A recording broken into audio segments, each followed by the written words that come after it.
It's been 12 months since acquittal, and so much has passed us by. Such a scampering with evidence, and some blatant flat-out lies.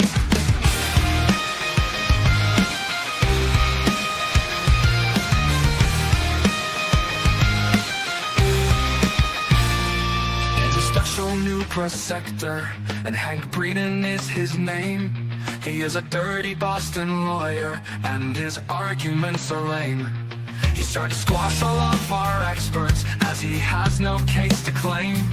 He should have won an Oscar medal to convince the court he's sane. He can lie without a conscience and keep that smirk upon his face. I bet he wears those silky undies, the ones with that jean made of lace. And Judge Beverly Academy is so biased for the state, is wading through 100 motions in a rush to seal my fate. So you can bring in Massachusetts, cause we all ain't got no quit. And we all know that the truth is my car is not the thing John hit.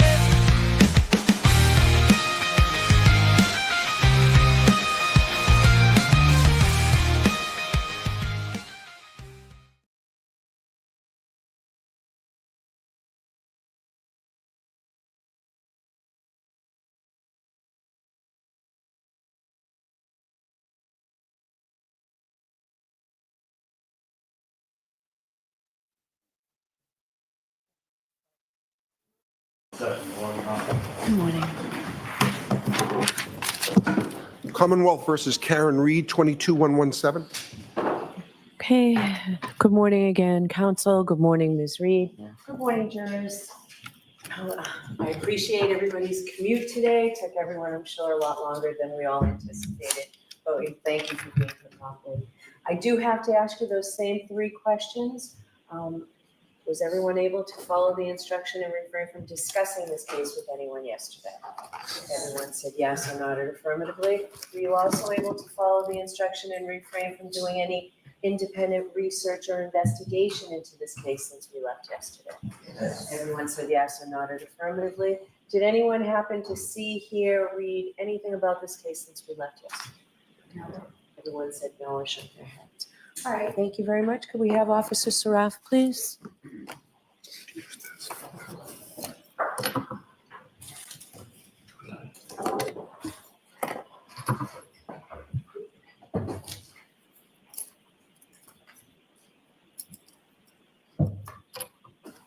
Hey, this way.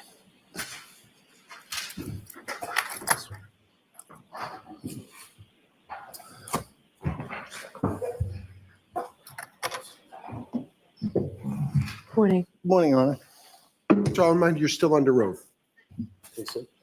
Yes, sure.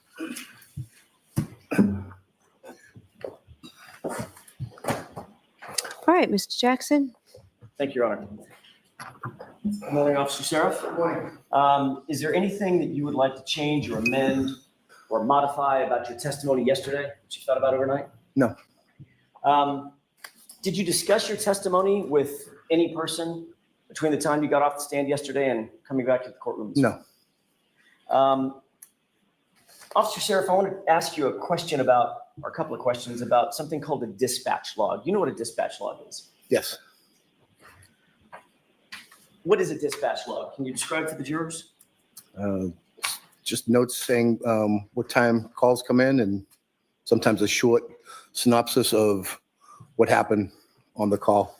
It's an official document generated by the Canton Police Department, correct? That's correct. And it's kept in the ordinary course of business? Yes. It's created at or near the time of the event that it's recording? Yes. And it's supposed to be accurate?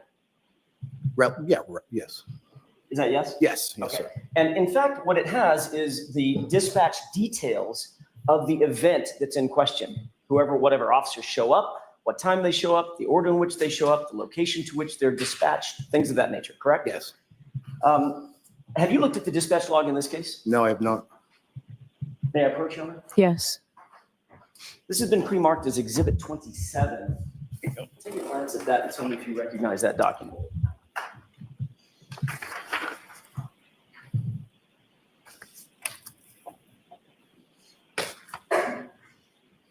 Yes, sir. How do you recognize it? It looks like the log in question. Oh, okay, so that's the dispatch log for what date? The 29th? Do you see your name somewhere on that dispatch log?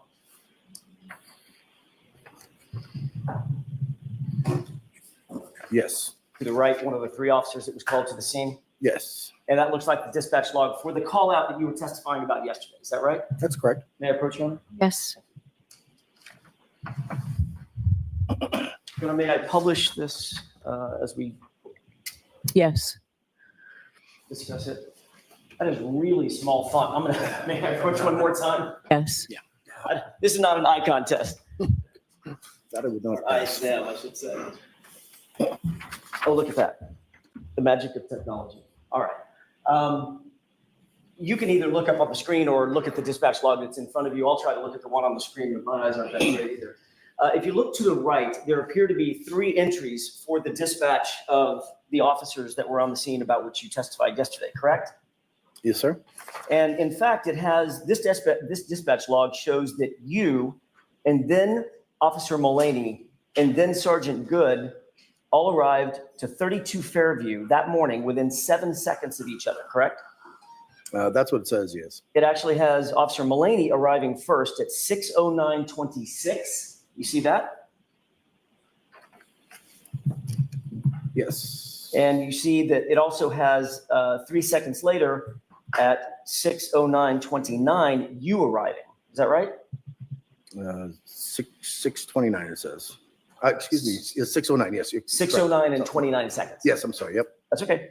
And then it has Sergeant Good arriving 4 seconds after you at 6:09 and 33 seconds, correct? Sure, yep. So all 3 of you, according to the official document generated by Canton Police Department for this event, has Officer Mullaney arriving first, you arriving second, Sergeant Good arriving third, all within 7 seconds of each other, correct? Correct. That is completely false, isn't it? Yes. Yeah, you've looked at your dispatch, your dash cam, correct?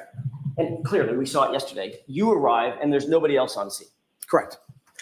That was at about 6:10 a.m. that you arrived, correct? About that, yes. And then Officer Mullaney actually arrives after you about 6:11 a.m. Is that right? Yes. And Sergeant Good does not arrive, according to your own dash cam, until about 6:16, a little after 6:15. Yep. All right. So right off the bat, the official Canton Police Department dispatch log, one of the first documents generated in any investigative event, that's completely wrong, right? The times are, yes. Well, the times and the orders, right? I mean, not only did Officer Mullaney not arrive first, you arrived first. That's and correct. then he arrived. Sure, So that's 2 things that are wrong about just that, correct? sure. And then it has Sergeant Good arriving 4 seconds after you, which is also incorrect. Yep. He didn't arrive until about 6 or 7 minutes after you, right? Sure. All right.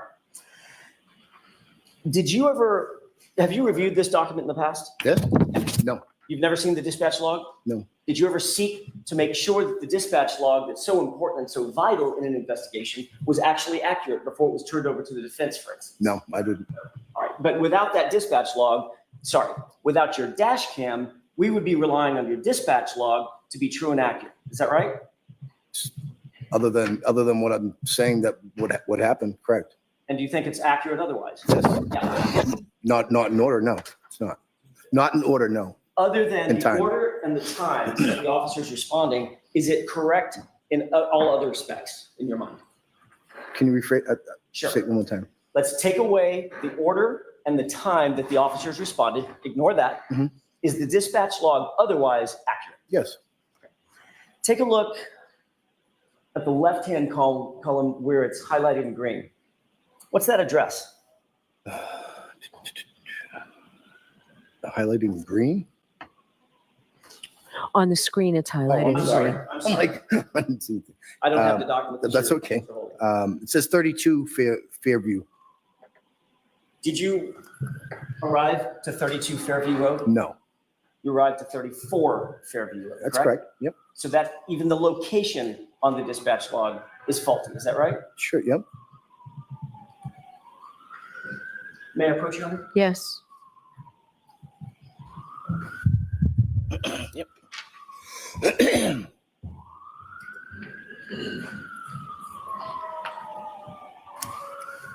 You testified at a grand jury in April of 2022, correct? I did. At that grand jury, do you remember telling the grand jurors what address you actually responded to? The lights, please. Don't recall. Probably what I said in the grand jury. Refresh your recollection if you took a quick glance Sure. at a copy of your grand jury testimony. May I approach you, Your Honor? Yes.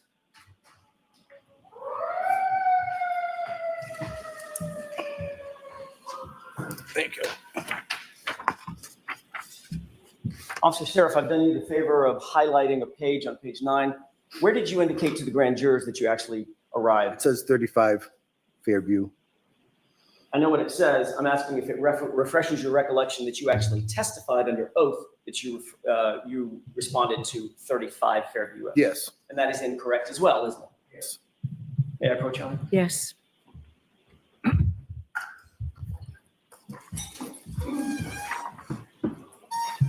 Have you reviewed any of the other officers' reports that relate to your dispatch out to the location that you've been testifying to? No, I did not. Did you ever review Sergeant Good's report? No. Are you aware that have you ever discussed with Sergeant Good that he wrote in his official report that you responded to 32 Fairview Road? No. And of course, we just talked about the fact that the dispatch log lists 32 Fairview Road and not 34 Fairview Road, correct? Correct. So none of the initial police reports, not the dispatch log, not your police report, apparently not Sergeant Good's, list 34 Fairview Road as the actual location where you responded that morning, correct? As far as I know, yes. Yes, sir. Was there an effort on your part or anybody else's, to your knowledge, to mask the actual address of Brian Albert's house as 34 Fairview Road? No. All those are just mistakes Yes. over and over and over. Yes.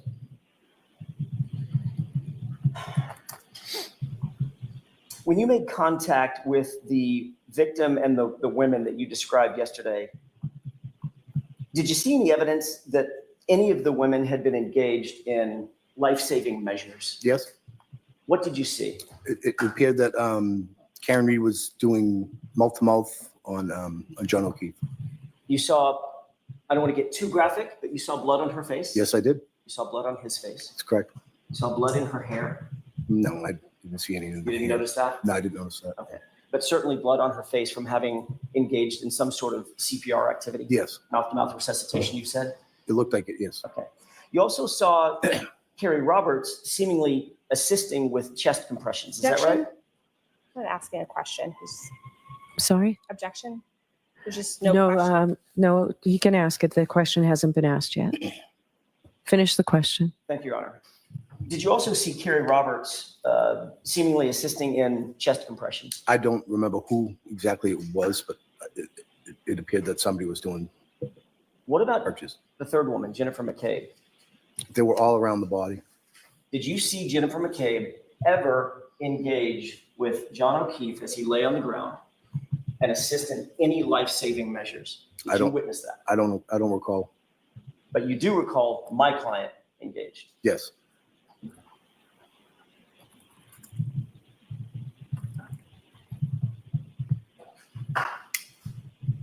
Isn't it true that Jennifer McCabe pulled you aside while my client and Carrie Roberts stayed with John O'Keefe and began engaging you in a conversation? Yes. And she was providing some sort of a narrative to you, correct? Correct. While the other two women are trying to save John O'Keefe's life, she's talking to you For brief seconds, I would say. for brief seconds. Yes. You saw the dash cam video. Was those several minutes on the dash cam video where she's standing and having a conversation with you? Are those the brief seconds? I don't know what time frame you're talking about. Right after you got there. Right after I got there. Correct. Did you ever see Jennifer McCabe do anything physically to help John O'Keefe? No, I didn't see anything. Did Jennifer McCabe offer to you during that brief seconds that you described, this narrative that she was having, this conversation she was having with you, Did she ever offer the fact that she was standing in front of her sister's house? No. Did she ever offer the fact that her brother-in-law, who lives in the house, is a first responder? Objection. Sustained. Were you apprised at any time while you were out there that the homeowner was a first responder? Objection. Sustained.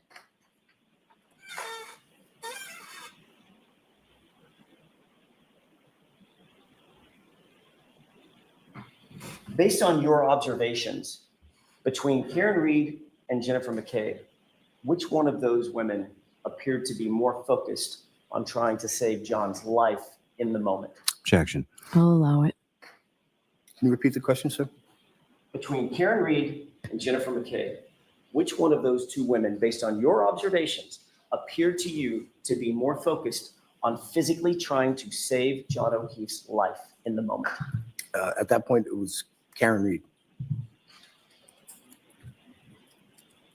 You would agree with me, Officer SARAF, that in any investigation, details matter, accuracy matters, correct? Sure. Reports are written in police investigations in order to memorialize observations, things heard, seen, experienced by the officers, correct? Yes. And generally speaking, you're trained to write those reports, memorialize those observations as quickly as possible so that things are fresh in your memory. Correct. You don't want to write a report about an incident that you respond to today, 2 years from now. No. As a matter of fact, you're trained exactly the opposite. When you respond to a scene, it's somewhat important, you need to get it down on paper as quickly as possible for detail and accuracy, right? Yes. You did, in fact, write a report, a supplemental report for this investigation where you laid out your observations of that morning, correct? That's correct.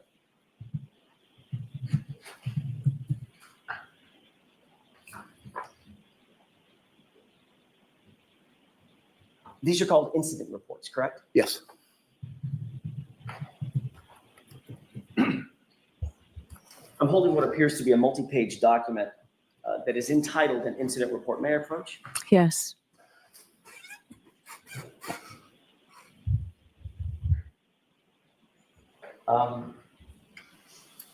Take a look at the tabbed page Mhm. and tell me if you recognize what's on that page.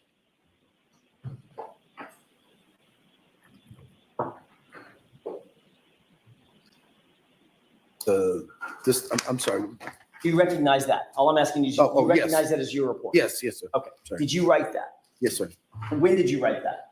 I believe the morning of, So that would be January 29th, that's correct. a little bit later in the morning after you left the scene. Yes, And you were reflecting back on what had just happened minutes or hours before, correct? Yep. And you were trying to be as truthful as possible, correct? yes, You were trying to be as accurate as possible, yes, as comprehensive as possible, yes, and as thorough as possible.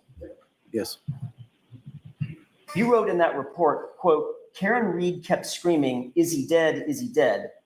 She was severely distraught and not able to tell me what happened. Correct? that's correct. May I approach? Yes.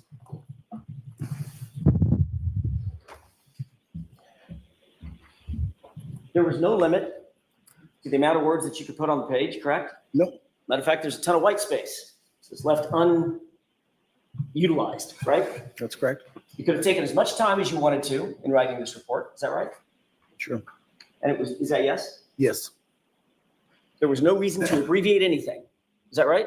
no, And you tried to be as accurate as you possibly could in that moment yes, and put everything down in that report that reflected what you experienced and what you observed and what you heard that morning, correct? yes,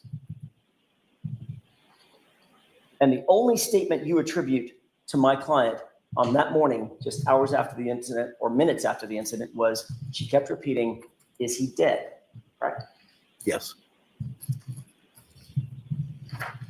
You were interviewed by Michael Proctor the next day, weren't you? I don't know what day it was, but. I think it Would it would- refresh your recollection to take a look at a report? Sure. May I approach you on it? Yes.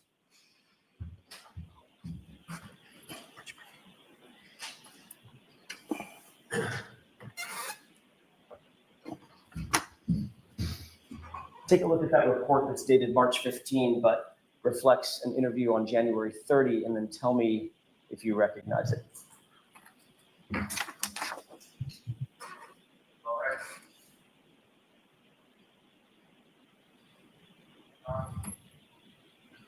Looks like his report. Okay, that's that's Trooper Proctor's report of an interview that he did with you, correct? Yes. And if you look on the second page, paragraph about what you stated to Trooper Proctor. That's highlighted? Is I that? highlighted it for you, yes. Yes. Okay. Did you tell Trooper Proctor, let me withdraw that, ask it a different way. Were you trying to be as thorough and comprehensive with Trooper Proctor as you were in your own report? Yes. You weren't holding anything back in that interview, correct? No. You wanted to be as truthful and as honest as you possibly could? Yep. And as comprehensive as you possibly could, correct? Yes. You told Trooper Proctor that you could, quote, hear Karen Reed continually state, "Is he dead?" as the paramedics treated the victim. Officer SARAF then seen Karen inside her friend's vehicle, correct? Correct. So the only statement you attributed to my client the day after this incident was those 3 words, "Is he dead?" that she continually repeated. Is that right? Yes. Thank you. May I approach? Yes.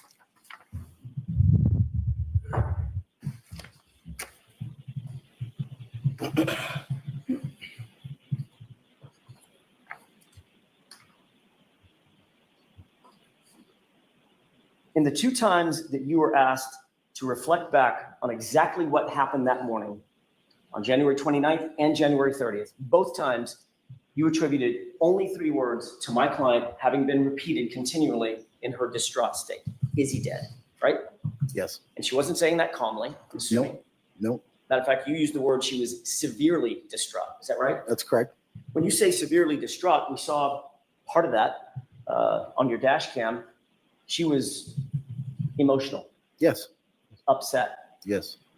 focused on John, Yes. trying to save his life, Yes. and asking, what was the question that she asked? Is he dead? Over and over and over, correct? Correct.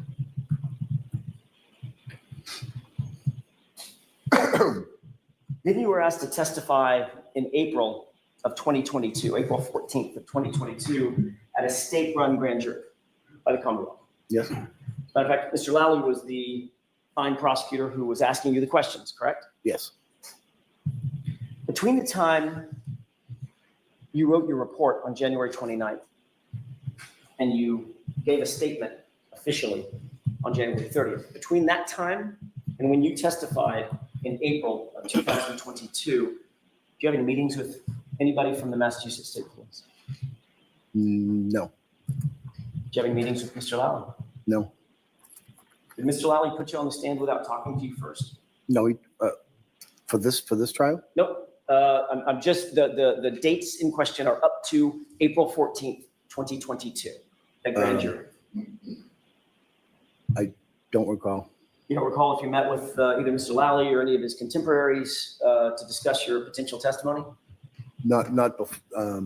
I don't recall meeting with him for that. No. One time I met with him in his office was a couple of weeks ago with this. In preparation for this testimony? Correct. But your testimony now is that he didn't meet with you or you did not connect with him to discuss your testimony before the April grand jury? I don't recall. When you did testify in that grand jury,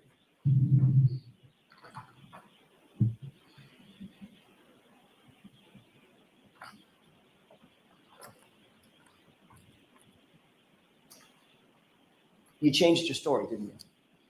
No. You believe you testified completely consistently at that grand jury as you had in your report? I testified for what I remember what happened, sir. I see. Was your memory better in April than it was minutes or hours after the event? Was it better? Was it better or worse?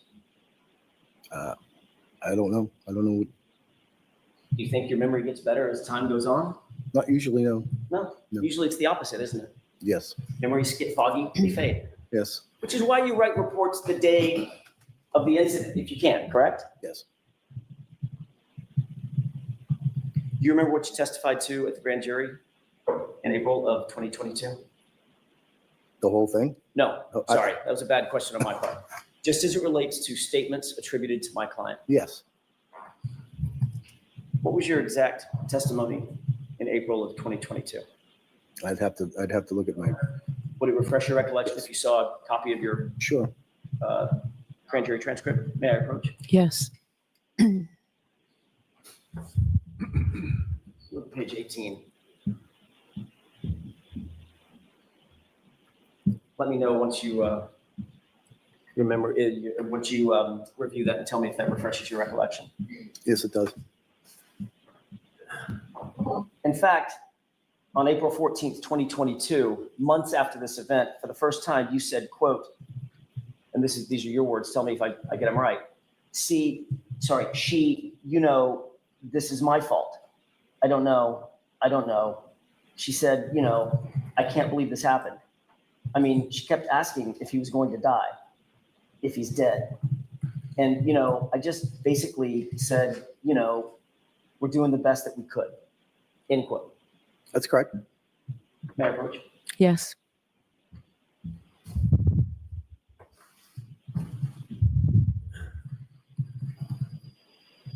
So in April of 2022, for the first time, you attributed the phrase, "This is my fault. I can't believe this happened," to my client, correct? That's correct. But nowhere in your official report did you say that. That's correct. And nowhere in your interview with Trooper Proctor the next day did you say that. That's correct. You think that was a pretty important omission on your part? It was an oversight. An oversight. Yes, sir. That a woman whom you made contact with, standing over the body of a fallen police officer, said to you, "This is my fault." Just missed that one. Yes? Yes, I missed it. Yeah, I didn't write it down. And then, of course, you testified yesterday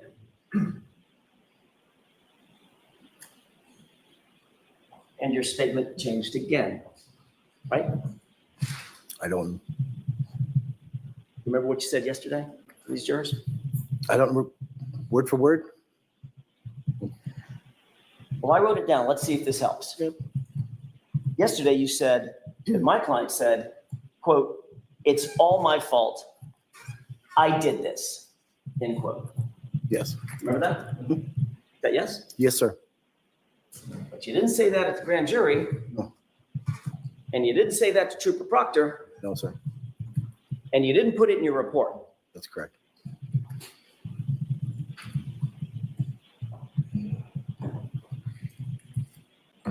If you were to testify in another 2 or 3 weeks, you think her statement would just keep evolving? Objection. Sustained.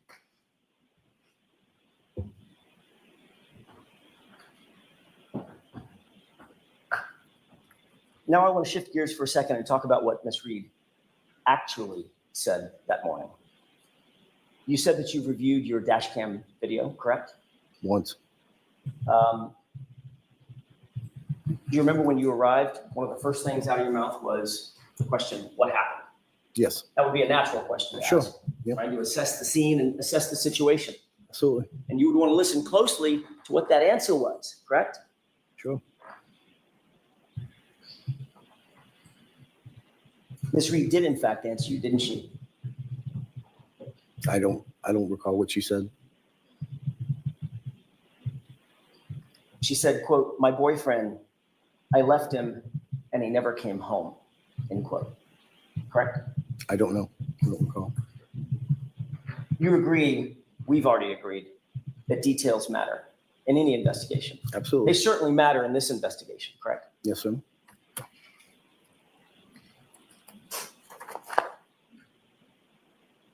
I'd like you to take a look at what's been pre-marked as Exhibit 26.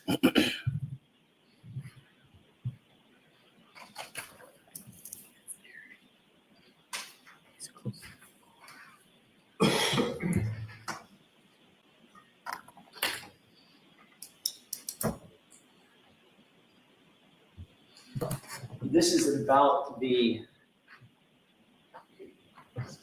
3:50 runtime. I'm not looking at the actual.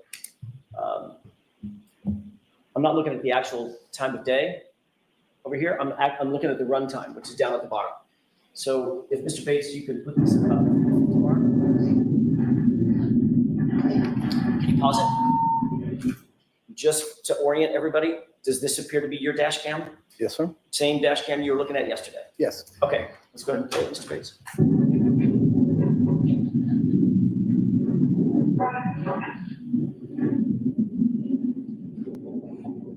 And pause it.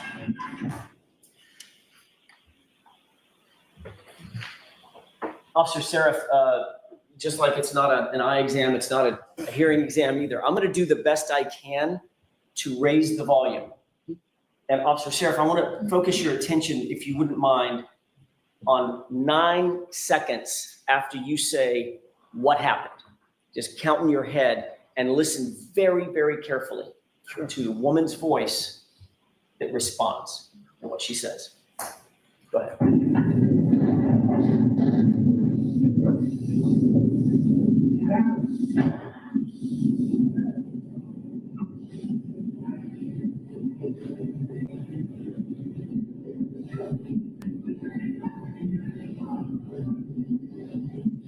Awesome. Very, very hard to hear. Have you listened to that before? No. Does it appear to you that she said, my boyfriend, I left him and he never came home? I couldn't understand anything. Okay. Let's replay it one more time.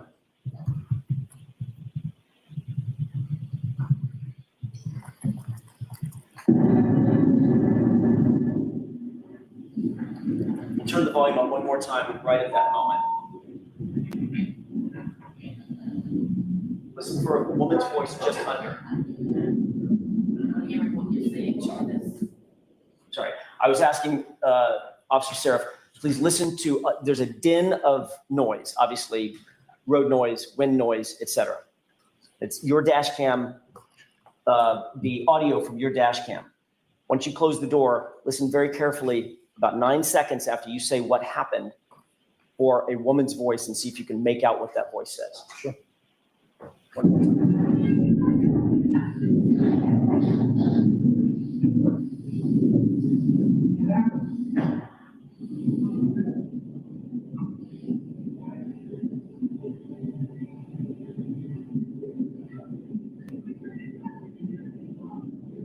Stop. Did you hear? I left him and he never came home. I couldn't understand what they were saying. You couldn't understand that? No. Do you want to hear it one more time? No, I don't think it. no. Turn the lights on, please. Now, if my client had said, my boyfriend, I left him and he never came home, would that be something that you would find important to put in your report? Objection. Sustained.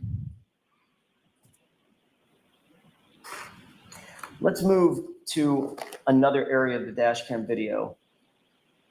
I want to keep playing it at the 28-minute mark, 28-minute and 20-second mark or so. So can I see counsel at sidebar for just a minute, please?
Do you recognize your dash cam video being on the left of the screen? Yes, sir. Okay, have you looked at Sergeant Good's dash cam video, which is squared up on the right side of the screen? No, You've never seen it? no. Okay. Does it appear to you that these are two different perspectives of the same scene? In other words, you see the car or the SUV on the left side of the screen right here, correct? Yes, sir. See that same SUV right there, correct? Yes, sir. Okay. Does that appear to be two different perspectives, two different angles? Yes. Of basically the same thing? Yes. Okay.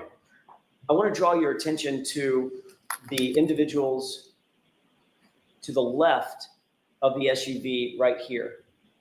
There's a person wearing a hood with fur on it. Is that Carrie Roberts? To your memory? I don't know. Okay. There appears to be another person with a darker jacket standing just in front of that person with the hood and fur. You see that person? Yes. Okay. I'm going to ask you to focus on the person in the darker jacket. Sure. I believe, and the only reason I'm asking you to focus at this point is because I want to try to play this just once and see if you recognize what's depicted in the video. Sure. What I expect you may see is this person move out of sight behind the SUV, and then in the background, there's an SUV parked in the driveway.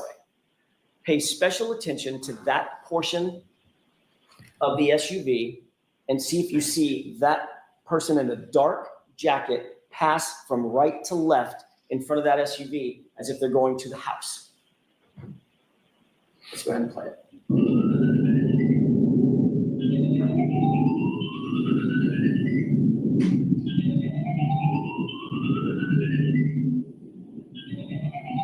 Go ahead and pause it. Have you seen the person in the dark jacket leave the view? Yes. Did she appear to go behind the SUV? Yes. Okay. Go ahead and play it.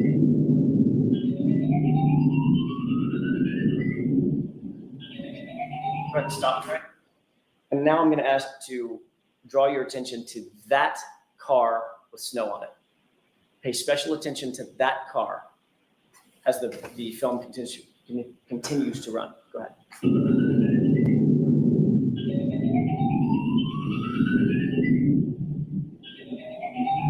Pause.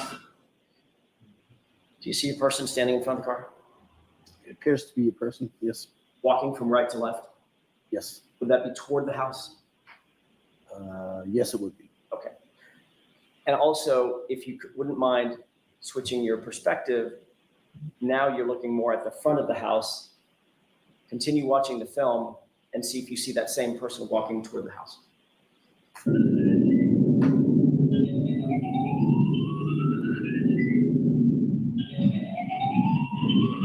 Okay, stop. Did you see that? No, I didn't see. Oh, yeah. Yeah. Yes. I saw the Okay. shadow. Yes. Right. Shadow of a person Yes. walking toward the front of the house. That was Jennifer McCabe going into the house, wasn't it? I have no idea. Was it a person going into the house? It was a person. Yes. Did you give anybody any permission to go into the house? No, not my own. Would you think that a witness in a homicide scene, we can go ahead and raise the lights. Thank you. Would you think that a witness at a homicide scene being allowed to go into a house to make contact with other witnesses? I didn't know it was a homicide scene, sir. If I could finish my question. Do you think it's appropriate for a witness at a potential homicide scene, an unconscious person scene, whatever, crime scene, Yes.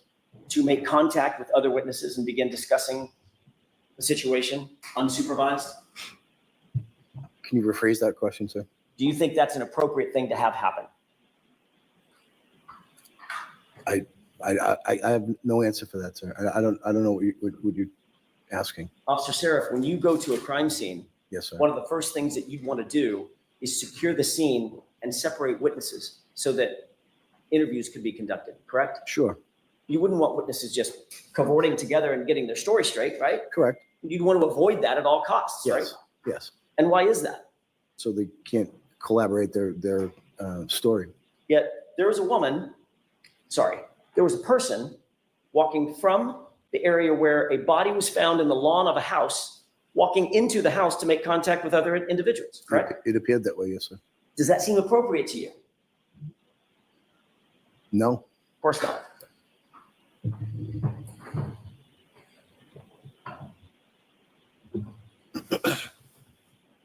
We've talked a bit about what you did and didn't hear at the scene from my client. At any point when you were at that location, did you hear my client repeating the phrase, "I hit him, I hit him, I hit him, I hit him"? she said, I hit him? No, I didn't hear that part. You never heard her whisper it, yell it, say it, or otherwise? Not that I recall. If you had heard that statement, you likely would have written it down, wouldn't you? Yes, You likely would have reported that to Trooper Proctor the next day, wouldn't you? yes, You likely would have mentioned it in your grand jury testimony, correct? yes. And you did none of those things because you did not hear that statement, correct? I did not hear that, no. Sir, you were at 34 Fairview for more than an hour before you cleared the scene, right? Yes, sir. You were at the location of the body of John O'Keefe. Yes. In other words, you just didn't stay in your cruiser. You walked out to where John O'Keefe was. No, I was in my cruiser at different times. I Must have been a bad question. Okay. You didn't just stay in your cruiser. At points, you got out of your cruiser, walked over, made contact with the women, and you were standing next to the body. yes, And you were obviously looking around. You noticed some footprints, yes, and you even noticed some lack of footprints. that's correct. So you were being observant at the area of the body Yes, and the area adjacent to the body. yes, You were looking for anything that might have been out of place, yes, anything of any evidentiary value, correct? yes, You never saw or otherwise observed, or located a single piece of taillight material, did you?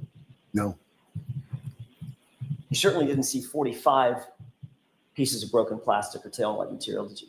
no, You never located or otherwise observed John O'Keefe's missing shoe no, or any other clothing of his. I didn't, no, Officer SARAF, did you ever think to look inside the house for no, that missing shoe? no, That never crossed your mind? no, You think that might have been a smart thing to do at the time?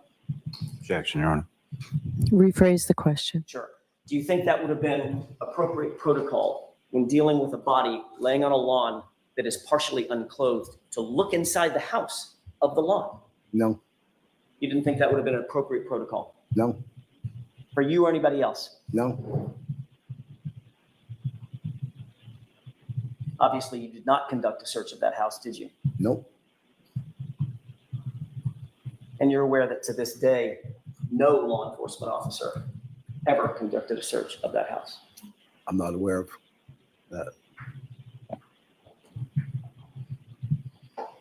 Yeah, just a moment, Your Honor. Yes.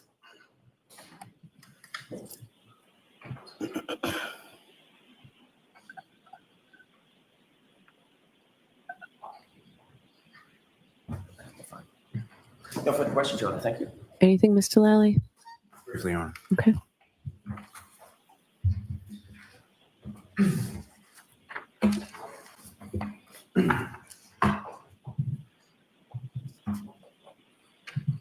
Morning, sir. Morning. You were asked some questions and you were shown a dispatch log, is that correct? That's correct. And dispatch log, as far as the Canton Police Department is concerned, are you aware of sort of how or when or who creates that? Yes.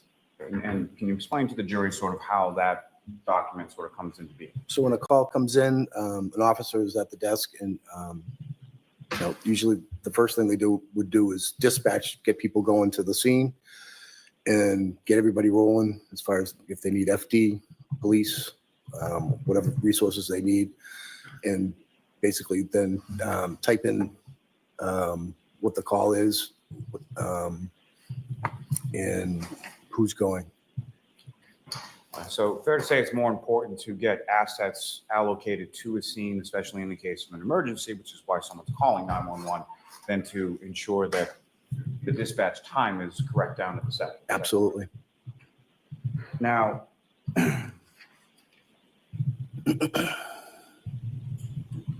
you were asked some questions about different things that you heard the defendant say, correct? That's correct. And you were shown specifically some grand jury testimony from April of 2022 in which you indicated during that testimony that the defendant stated, "This is my fault." Yes. And is that based on your memory of what she said? Yes. And you also testified yesterday along those same lines, correct? Correct. What you testified to before this jury, as far as your memory, is that accurate as to what happened on that scene, January 29th, 2022? Yes. Now, prior to this call, did you know Kerry Roberts? No. Did you know Karen Reed? No. Did you know John O'Keefe? No. Did you know Jennifer McCabe? No. Based on what you've seen as far as the dash camera, would you be able to differentiate between Jennifer McCabe or Kerry Roberts from that dash camera footage? No. Now, while you were on scene, did you see anybody from 34 Fairview Road from that address come outside? No. Did you see anybody from any address on that entire street for the entire 90 minutes that you were there come outside? No. Now, you were asked some questions about some different addresses on Fairview, whether they be 32 or 35. Do you know where either 32 or 35 is located in relation to 34? It would be next to each other in sequential order. Nothing further. Okay. Nothing, Your Honor. Thank you. All right, you're all set, officer. Thank you. Thank you. Yeah. Mr. Lally, who is your next witness? Your Honor, the Commonwealth to call Officer Stephen Mullaney to the stand. Okay. Stephen Mullaney.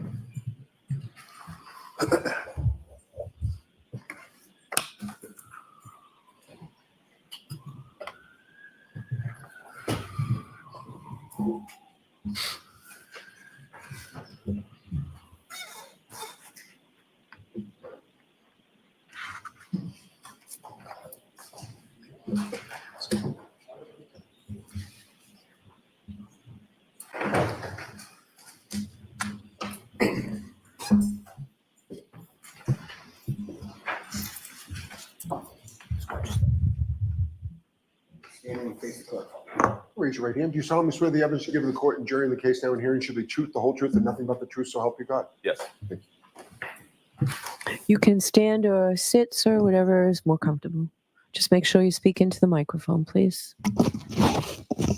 Okay, whenever you're ready, Mr. Lally. Thank you. Morning, sir. Morning. Could you please state your name and spell your last name for the Stephen Mullaney, Mullaney. And how are you employed, sir? I am employed by the Canton Police Department as a patrolman. And how long have you been a patrolman for the Canton Police? Since July 2020 and a full-time officer since August 2021. And if I could call your attention to the evening of January 28th, 2022 into the morning of January 29th, 2022. Were you working on that occasion? Yes, I was working the 11:45 p.m. to 7:45 a.m. patrol shift. And were you dispatched to a call shortly after 6 a.m. on the 29th? Yes, I was. And where were you dispatched to and what was that in regards?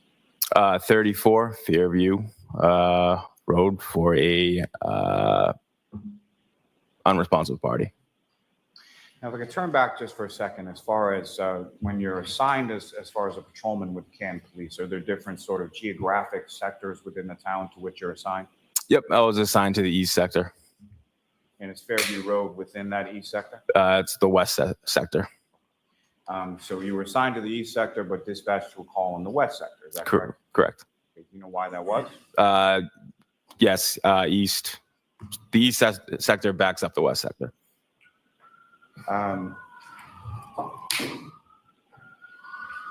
Prior to this, on the 28th, going into the 29th, were you Why aware- don't you hold on a minute for that?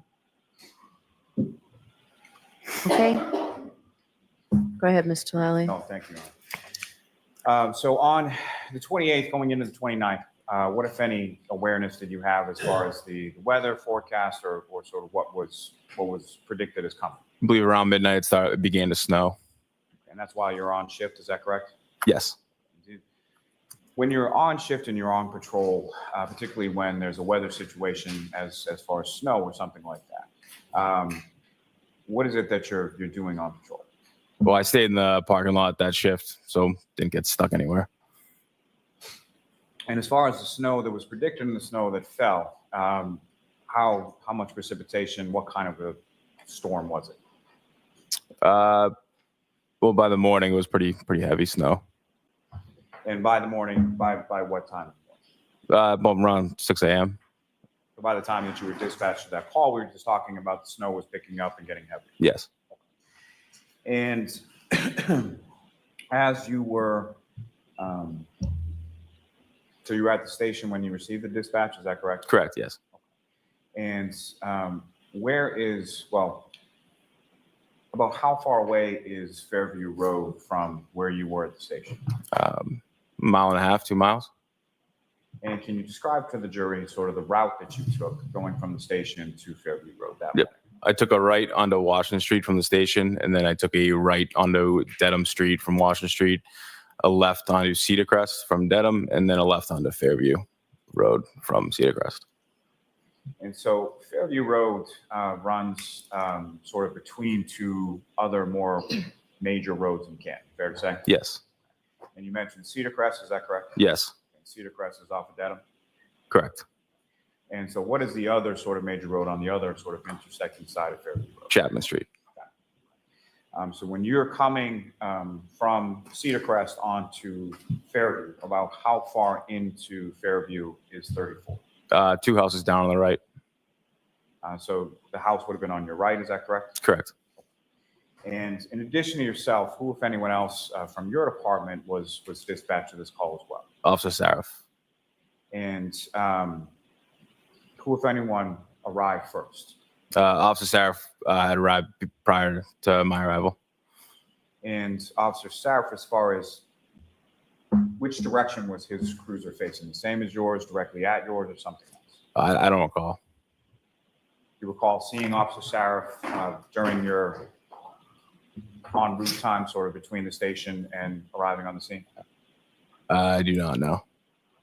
Now, as far as when you're driving from the station to the scene, what, if anything, do you recall about sort of the road conditions, visibility, anything like that? Visibility was difficult. I don't exactly recall how far you could see, but it was definitely coming down. And at this point in time, on January 29th, just after 6 a.m., what is sort of the lighting conditions? Has the sun come up yet? Is it dark out, or what's going on? It was still dark out. And if you recall, what was sort of the vehicular traffic on the roadway between the station and your arrival on Fairview Road? I don't recall there being any traffic. Now, as far as when you are coming to the scene, do you recall whether or not you had to activate sort of your lights or your sirens or anything like that? I believe I would have used the blue lights. Do you recall using sirens? I do not recall whether or not I used sirens. And if you know, about how much time elapsed between the time that you received the call and the time that you arrive on Fairview? 3 minutes, approximately. And when you arrive there, what, if anything, is sort of the first thing that you see? I saw Officer SARAF towards like the front lawn, kind of surrounding the victim. There's a couple other people as well. And the fire department was on arrival right about the same time. And so beyond yourself and Officer SARAF from the Canton Police, were there other sort of town assets that were dispatched to this call as well? The fire department. And when you say the fire department, how many sort of vehicles or what was their response as far as? I believe they had a fire engine and ambulance. And do you recall if the fire engine and the ambulance came from sort of the same side as you from Cedar Crest, or did they come into the scene from from the opposite side as far as from? I think they had come down Chapman Street to Fairview, and they were facing towards Cedar Crest. Now, So you arrive there, you see Officer Saraf and people from the fire department, correct? Yes. And you indicated that you saw a person on person on the ground. Is that correct? Yes. And just for clarity purposes, at some point subsequent to this, you were able to identify the person that was on the ground. Is that correct? Yes. That was John O'Keefe. Is that correct? Yes, sir. And where the other people that you indicated were there, where were they in relation to John O'Keefe? I think I don't really recall where everybody was upon my arrival, but I think everyone was kind of like in the vicinity around the curb to the street. Now, as far as when you're first arriving, you're pulling up to the scene, were you able to see Mr. O'Keefe on the ground at that point, or did I saw people around him, but I had to get closer before I saw the victim on the ground. And so the other people that you saw around him, were they kneeling down, standing up, or something else? I believe Officer Saraf was still standing up. I don't recall anyone else. And so fair to say you saw our Officer Saraf standing up near Mr. O'Keefe before you actually saw Mr. O'Keefe, correct? Yes. Yes. Now, this particular area where you saw Officer Saraf standing up and Mr. O'Keefe or Officer O'Keefe on the ground, what, if any, sort of additional ambient lighting did you observe in that area? Was there any street lights or anything like that around there? Not that I recall. Now, in addition to Officer Saraf, at some point did you encounter some other individuals or civilian people on scene?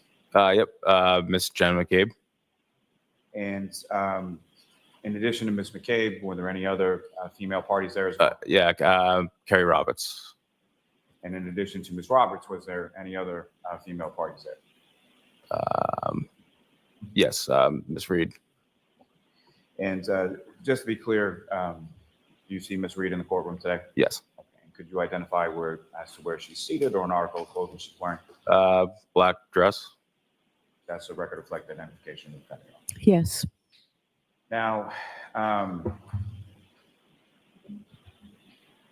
prior to this call, did you have any prior sort of familiarity with Karen Reed? No. Okay. With John O'Keefe? No. With Jennifer McCabe? No. With Carrie Roberts? No. And when you arrive and you make those sort of initial observations, where is it that you go? What, if anything, do you do? The fire department began their life-saving measures, and at one point we were able to get him onto the stretcher or onto a backboard, I believe it's called, and then onto a stretcher. And what, if any, involvement did you have with that? I assisted the fire department in placing him on the backboard and then helping get him onto the stretcher. Now, as far as you mentioned that the where you came and located Mr. O'Keefe, you recall sort of what position his body was in when you first observed him? He was lying face up, as was back on the ground. And you recall where he was in relation to the roadway, if you could tell? Yeah, he was on the front lawn. I didn't know exactly where the curb was, but I would think about, approximately 10 feet from the curb. And so you mentioned that you couldn't tell exactly where the curb was. Why is that? There was snow on the ground. So the snow sort of covered the curb at that time that you're there. Is that correct? Yes. But you approximate he was about 10 feet into the lawn. Yeah. And the snow on the ground that you observed that time when you first arrived, about how much snow had accumulated on the ground? I'd say at that point, approximately 6 inches. And what, if any, snow did you observe on any part of Mr. O'Keefe's body when you first saw him? There was really no snow, but you could tell that he had been in the conditions. It was almost as if it was like water, kind of like frozen on kind of to his face. And did you make any observations, or what, if any, observations did you make beyond his face as far as sort of the rest of his body? I don't recall really any other observations. Do you recall how he was dressed? I do not. Do you recall what, if any, snow was on any other part of his body? I do not.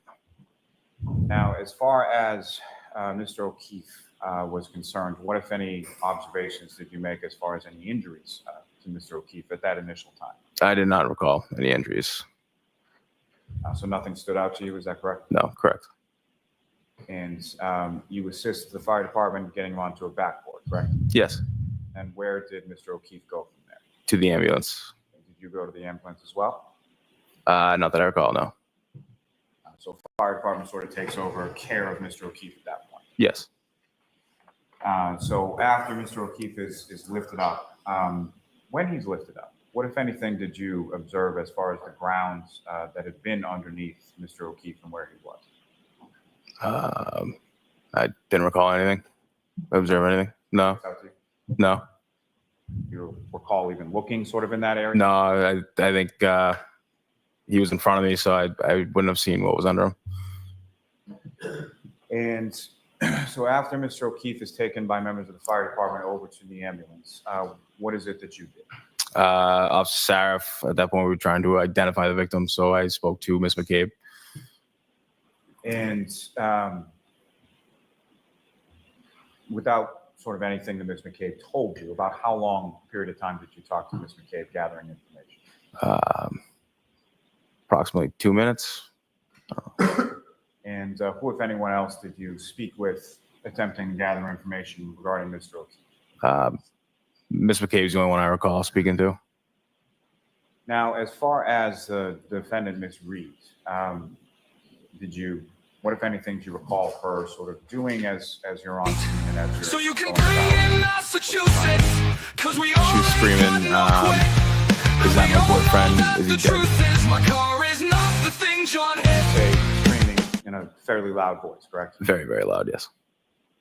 And as far as that sort of phraseology, as far as is he dead, how many times was that something she said? Once, more than once, or something? Repeated many times.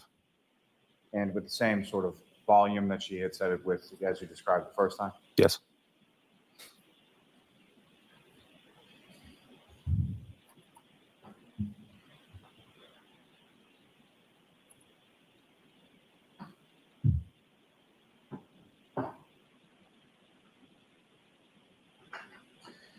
And as far as, if you know, about how long was the ambulance on scene before it left to go to the hospital?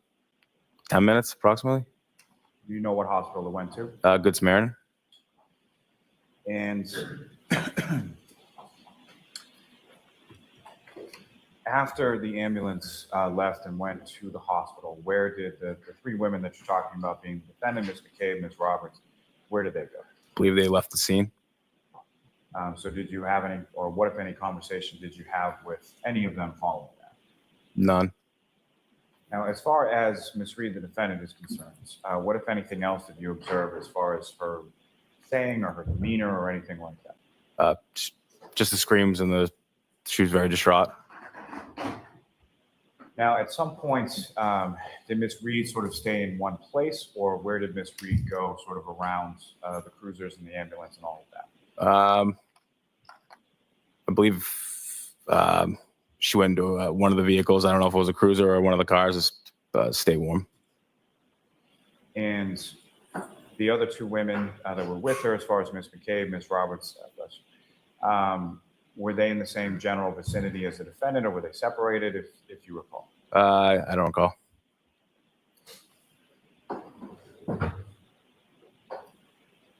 Now, at some point after they had left the scene, what, if anything, were you advised by your dispatch in regard to Ms. Reed? We were dispatched that, or Can Control had advised us that she's making suicidal statements. And so based on that, what, if anything, did you or the other officers that you were on scene with do at that point? I don't recall exactly who, but someone had called Miss Roberts to have Miss Reed come back to the scene, and we section 12 there. And so about how much time elapsed between the time that you learned that from dispatch and the time that Ms. Reed arrives back on scene with Ms. Roberts? 5 minutes, approximately. Now, you mentioned there may have been other officers on scene, correct? Yes. So in addition to yourself and Officer Saraf, who, if anyone else from your department, arrived on scene while you were there? Sergeant Good arrived, Sergeant Lank at the time, and Lieutenant Gallagher. And when was that in relation to when yourself and Officer SARAF arrived on scene? Sergeant Good was there shortly after, and then Sergeant Link shortly after him, and then Lieutenant Gallagher after that. And in total, as far as sort of the earliest to the longest, about how long was it until Lieutenant Gallagher arrived on scene? I would say less than 45 minutes. And in total, how long was it that you were on scene that morning? 90 minutes to 2 hours. And during the course of time that you were on scene, at some point, did the sun come up?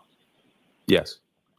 And during the time that you were on scene, as far as the conditions, and let me ask just a little bit more about that. So you indicated something about snow being on the ground and not being able to see the curb, correct? Yes.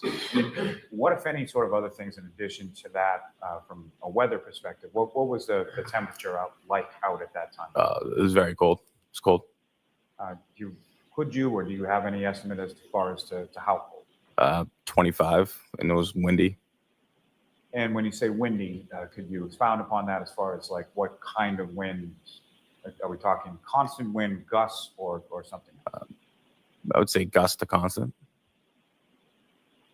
And fairly strong winds, light winds, what kind of? Not necessarily strong, light winds, but it was definitely windy. And during that sort of total time, about 90 minutes or so that you were on scene, was the weather consistent throughout that entire period that you were on scene? That I recall, yes. Now, in the area where you first observed Mr. O'Keefe's body on the lawn, after his body was removed by the fire department, what, if anything, did you observe sort of in that general area? Nothing.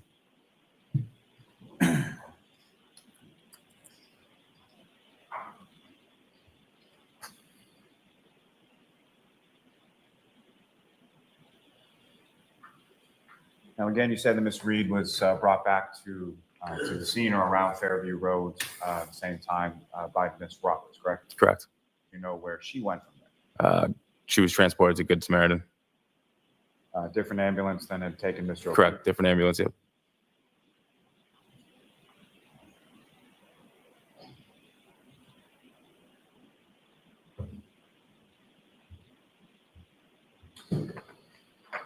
Now, as far as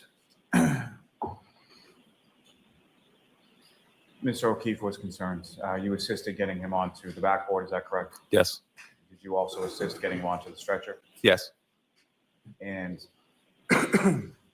beyond sort of the visual observations that you made, did you have occasion to, in that process, have any sort of tactile observations? Did you come into contact with Mr. O'Keefe's body at any point? No. Beyond what you've already testified to, did you make any other observations at any point of Mr. O'Keefe, his body, or any injuries? No, not that I recall.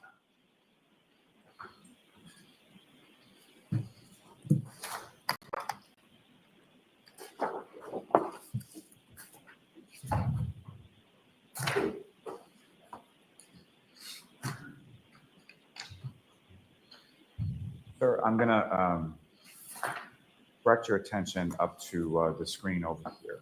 Ms. Gilman, if you could just put up Exhibit 25 and just sort of pause it as soon as it comes up.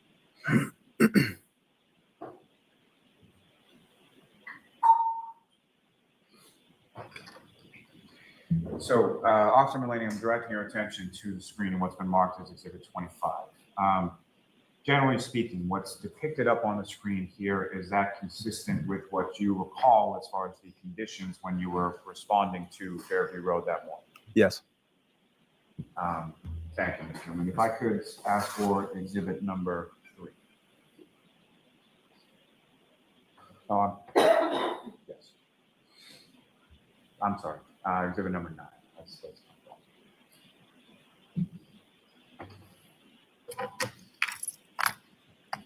And Officer Mullaney, directing your attention to what's up on the screen, has been previously marked as Exhibit number 9. Do you recognize what's depicted in that photograph? Yes. Okay. What do you recognize it to be? That's 34, Fairview. And is that how it's depicted in that photograph, is that a relatively fair and accurate portrayal of what you observed of the residents on the morning of January 29th, 2022? Yes. And Ms. Gilman, if I could have exhibit number 18.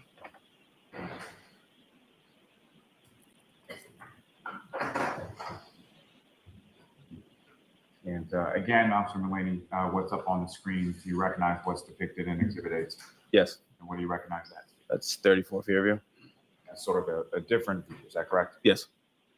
Now, with regard to the residents, if I'm standing on the street and I'm facing the residents as in the previous photograph, the area of the lawn where you first observed Mr. O'Keefe laying on his back with his face up, would that be to the left of the residence, the right of the residence, or dead center, or something else? Left. And what, if anything, did you observe sort of in that general area as far as any sort of landmarks or things that were in that area? A fire hydrant and a flagpole. And may I approach the witness, Your Honor? Yes.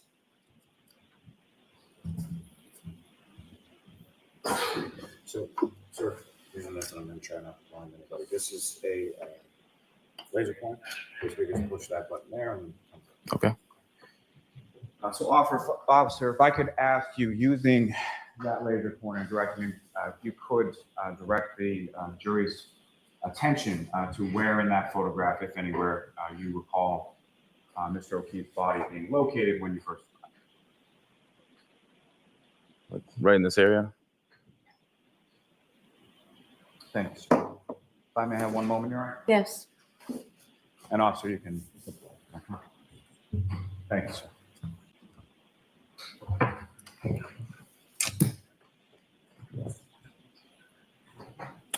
I have no further questions to this witness, Your Honor. All right, cross-examination. Thank you, Your Honor.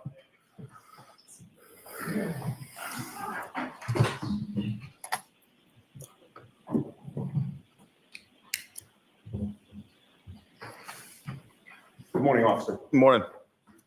Officer Mullaney, you and I have never met before, correct? Correct.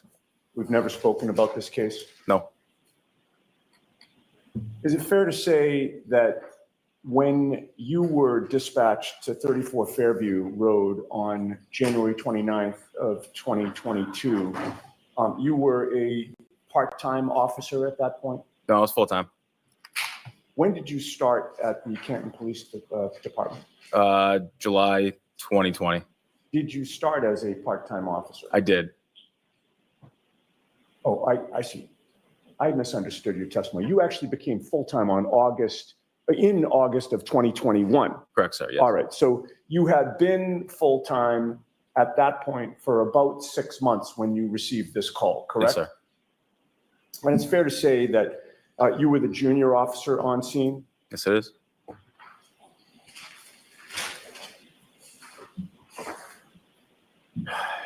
You had testified that you approached Fairview from the Cedar Crest side, correct? Yes. 34 Fairview Road is much closer to the Cedar Crest side than it is to the Chapman side, correct? And when you take a left on Cedar Crest to enter Fairview Road, 34 Fairview is the second house on the right. Does that make sense? From Cedar Crest? Yes. Yes. And you were quickly surmising that whatever action was taking place there was taking place on the front lawn of 34 Fairview, correct? Yes, sir.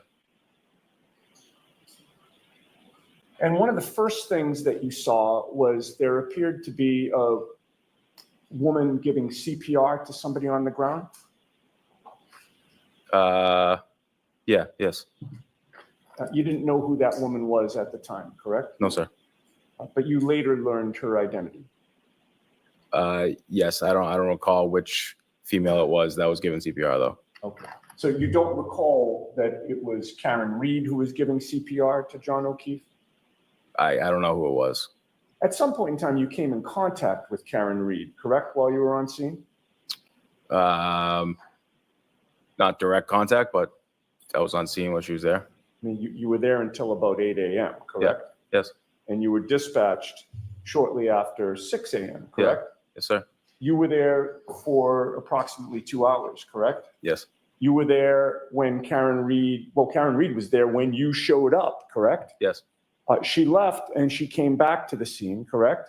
Yes. And you were there when she came back, correct? Yes, sir. So with regard to your contact with her, she certainly was within eyeshot, correct? Yes, sir. And you actually at some points were closer to her than you are to me right now, correct? Yeah. How close did you get to her? 10 feet.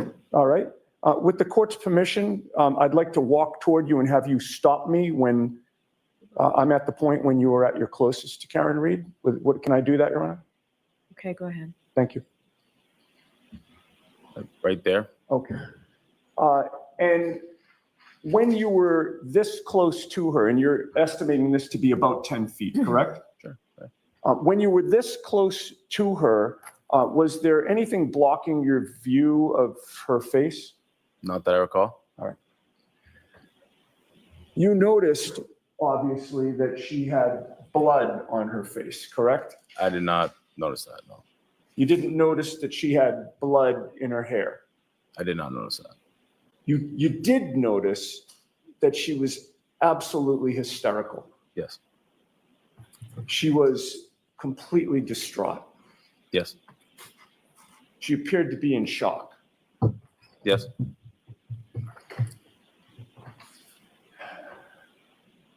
And there was a contrast between that demeanor that you observed with regard to Karen Reed and the demeanor of one of the other women on scene, Jennifer McCabe. Was there not? Can you kind of explain further? Sure. Karen Reed was screaming, correct? Yes. She was yelling, correct? Yes. She was hysterical and distraught, correct? Yes. Jennifer McCabe was not. Correct. And you actually had more contact, direct contact with Jennifer McCabe that morning, correct? Yes. And you spoke to Jennifer McCabe for a good 2 minutes, correct? Yes, sir. Face to face. Yes, sir. You were closer to Jennifer McCabe than you ever got to Karen Reed, correct? Yes. You were able to observe her demeanor. Yes. You were able to hear her tone of voice. Yes. You were able to hear how loudly she was speaking, correct? Yes. You were able to hear how quickly she was speaking. Yes. During those 2 minutes that you were face to face closer to Jennifer McCabe, she was not screaming, correct? Correct. She was not yelling. Correct. She was not hysterical. Correct. She was not distraught. Yes. She was calm. Correct. Objection, Your Honor. I'll allow it, but let's move on. Jennifer McCabe didn't have any blood on her face, correct? No. And you didn't see any blood in Jennifer McCabe's hair, correct? No. Now, with regard to what you heard Karen Reed scream that morning, I just want to make sure I get your testimony correct. I believe on direct examination, you stated that she kept repeating two phrases, one being, "Is he dead?" and the second being, "That's my boyfriend," correct? Yes. And how many times do you think that she repeated those two phrases? It's quite a bit, more than 10. Okay, like almost too many times to count, really. Yeah. Yes, sir. And each time she said, "Is he dead?" what was her tone of voice? Screaming very loudly. Each time she said, "Is that my boyfriend?" what was her tone of voice? Same. And you got there not long after Officer SARAF, correct? Correct. In any of during the time, let me strike that, during the time that you were on scene and you heard Karen Reed screaming and yelling in this distraught and hysterical manner, you never once heard her say, "I did it," correct? I did not. You never once heard her say, "It's my fault," correct? I did not. You never once heard her say, I hit him, I hit him, I hit him, correct? I did not. If you had heard any of those statements, you would have recognized that those would have been important to note, correct? Yes, sir. And you would have noted those in your police report, obviously, correct? Yes. Because you know that when you're drafting a police report, you want to include all the important details, correct? Yes, sir. And you want to be precise and accurate, correct? Yes. And so you didn't put those statements in your report because you never heard those statements come out of Karen Reed's mouth.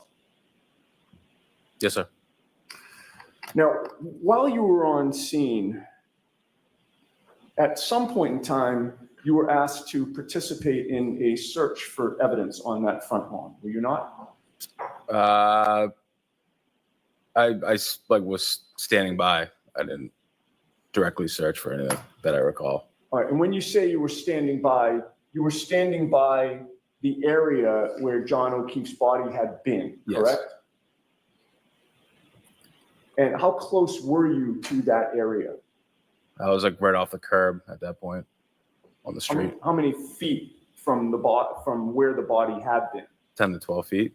15 Okay, feet. so maybe about the same distance as when I walked toward you, around that distance? Yeah. Yes, sir. And how much time did you spend around that distance from where John O'Keefe's body had been? I don't recall. You were there for 2 hours, correct? Yes. So is it fair to say that you were sort of in and around that area multiple times during that 2 hours? Yes. Did you ever see anybody put up any crime scene tape at all?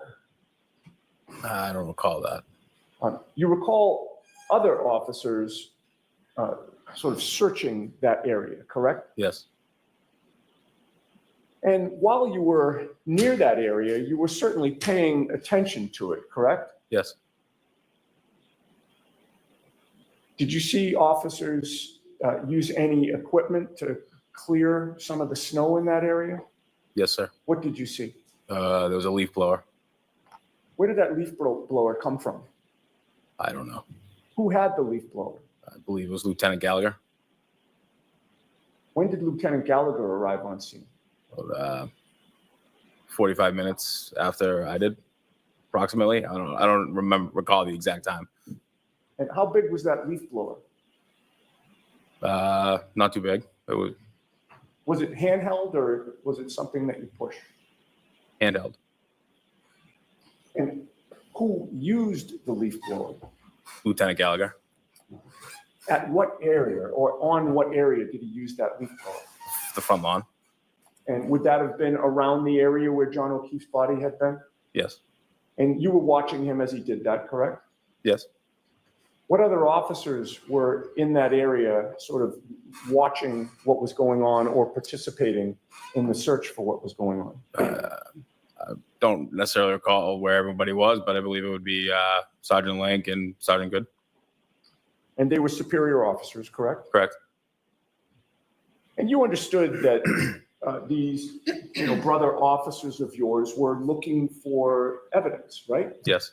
They were looking for clues about potentially what had happened to John O'Keefe, correct? Yes. And you were paying attention too as they were doing their work, correct? Yes. You were looking for anything that might have been out of place, correct? Yes. If there was something large there that didn't appear to, be appropriate for a front lawn, you would have made note of that, correct? Yes. And if there was something small there, you would have still made note of that if it didn't appear to belong on a front lawn, correct? Yes. At any point in time, either before or after the leaf blower was taken out by Lieutenant Gallagher, did you see 45 pieces of bright red, black, and clear plastic pieces scattered all over the scene? I did not. Did you find or see even one piece of broken plastic? I did not.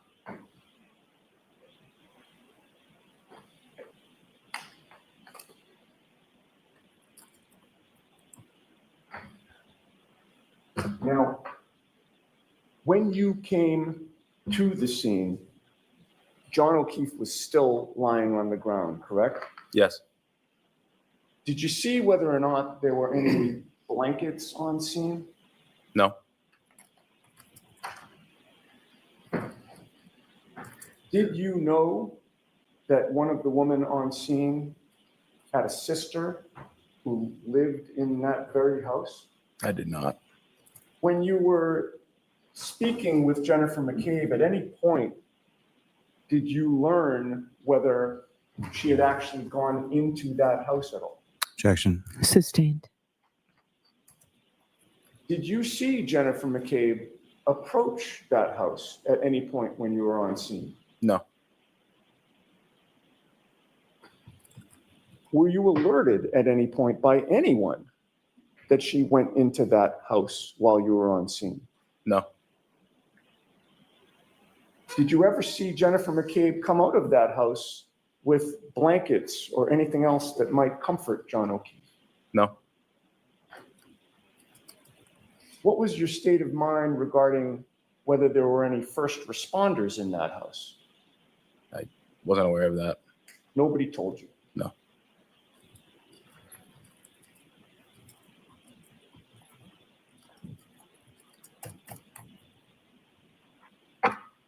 You had testified that at one point you saw Karen Reed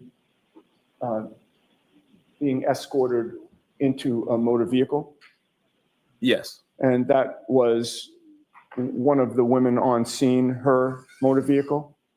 Yes, it was either that or a cruiser. All right. Both kind of in the same area.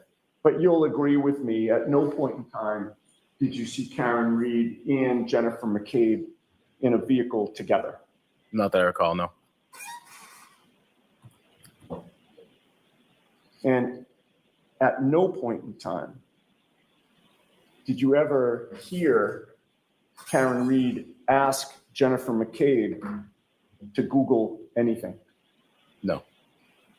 I may have a moment, Your Honor. Yes. I have no further questions. Thank you, officer.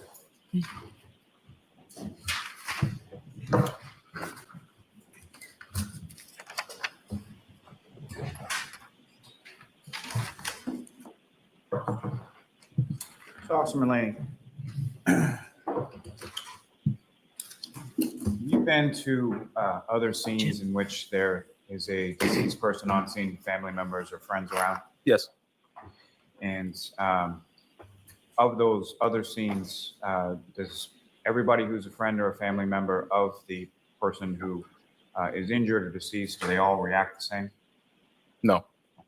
Is every single one of them screaming and yelling different things? No. And there are actually 3 women on scene that morning, correct? Yes. Okay, so there was Jennifer McCabe, there was the defendant, Miss Reed, and there was Kerry Roberts, correct? Correct.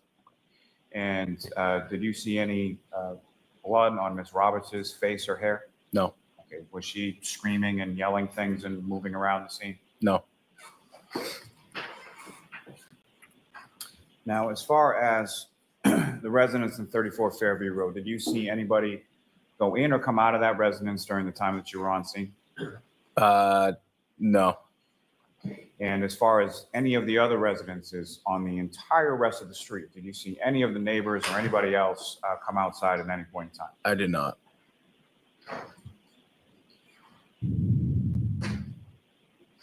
I have nothing further. Just one question, if I might. Okay. Recross. Sure.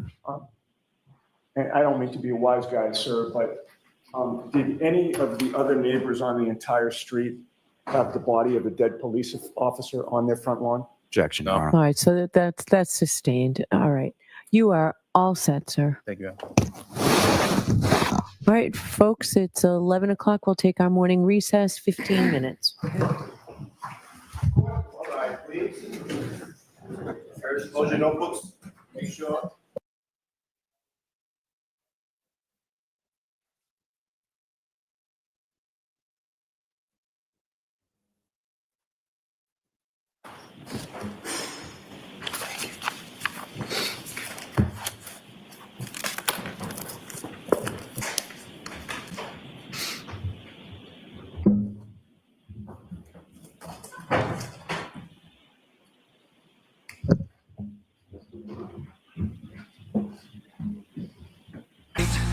So you can bring in Massachusetts, cause we all ain't got no quit. And we all know that the truth is my car is not the thing John hit. Next witness, please, Mr. Lally. Yes, Your Honor. The Commonwealth to call Mr. Timothy Nuttall to the stand.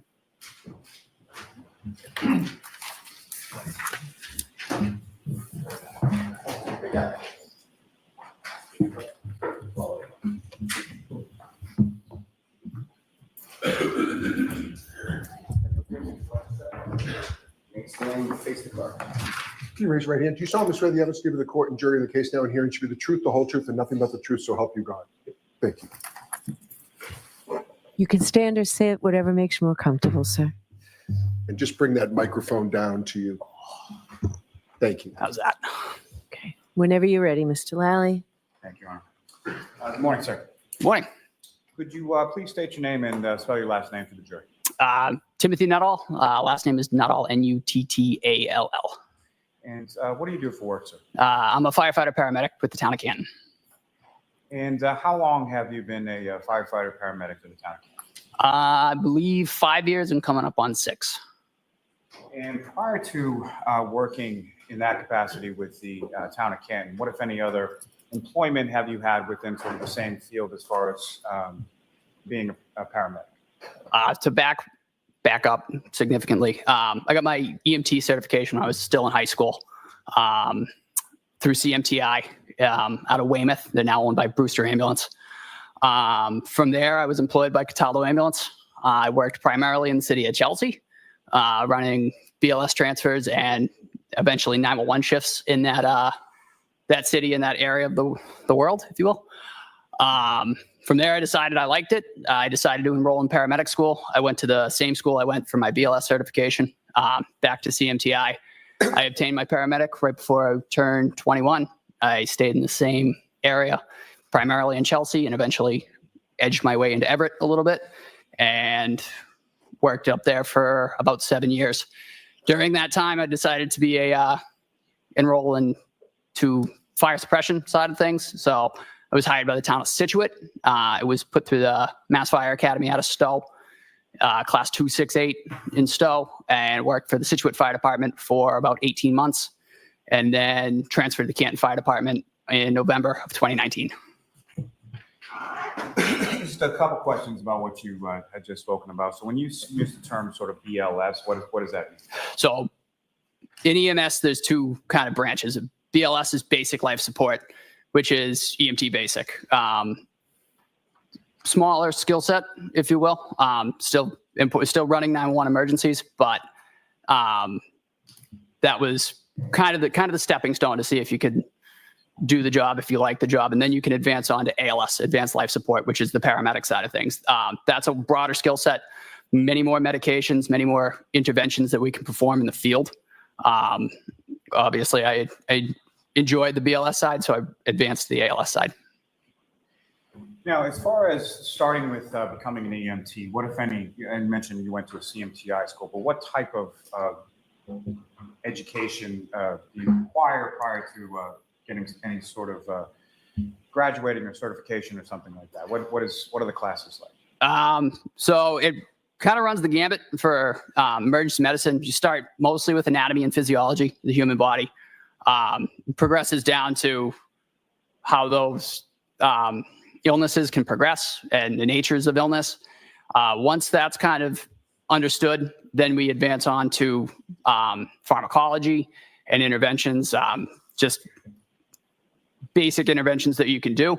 And then the basic interventions are further progressed into more advanced interventions throughout the program.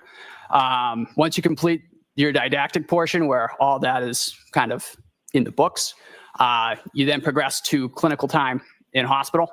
I can't speak to the hours off the top of my head. I can't remember, but many hours in the hospital, and then you progress to your field bride time, where you're in the back of an ALS ambulance with a preceptor, performing those skills, being evaluated, and being watched to make sure you're not causing any harm or going down the wrong treatment pathways.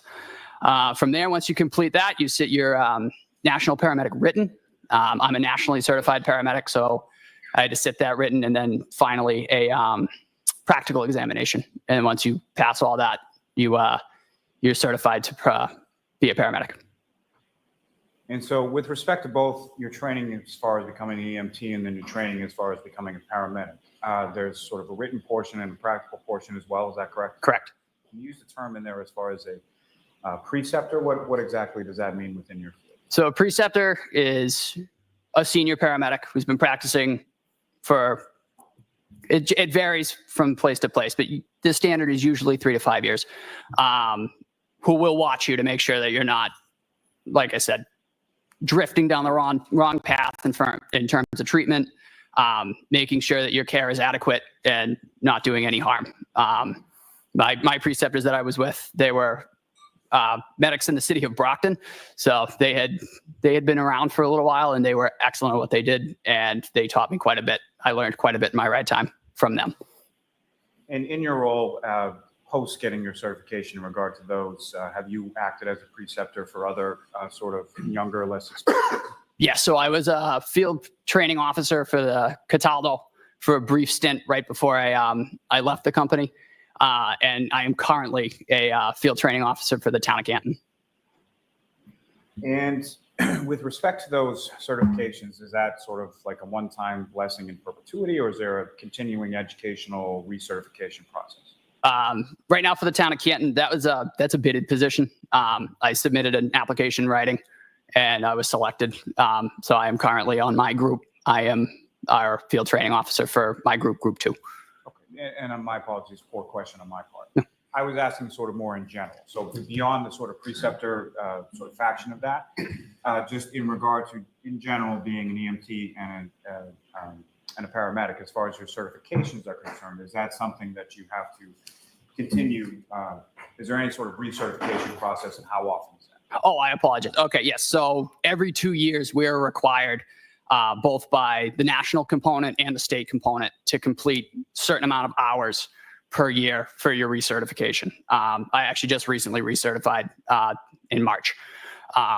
I can't speak to the exact number of hours, but there's a national component, state component, and a local component.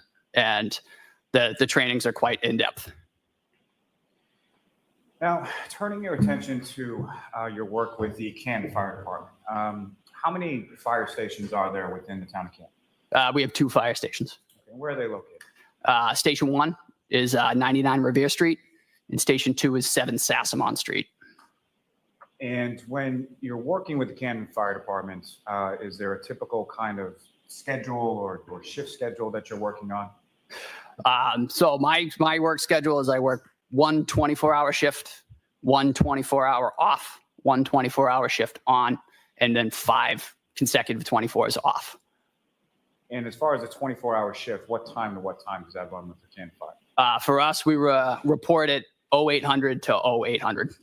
So 8 a.m. to 8 a.m.? Yes. And within both of those station houses, how much sort of apparatus, or how many different sort of vehicles and apparatus do you have within each of those station houses?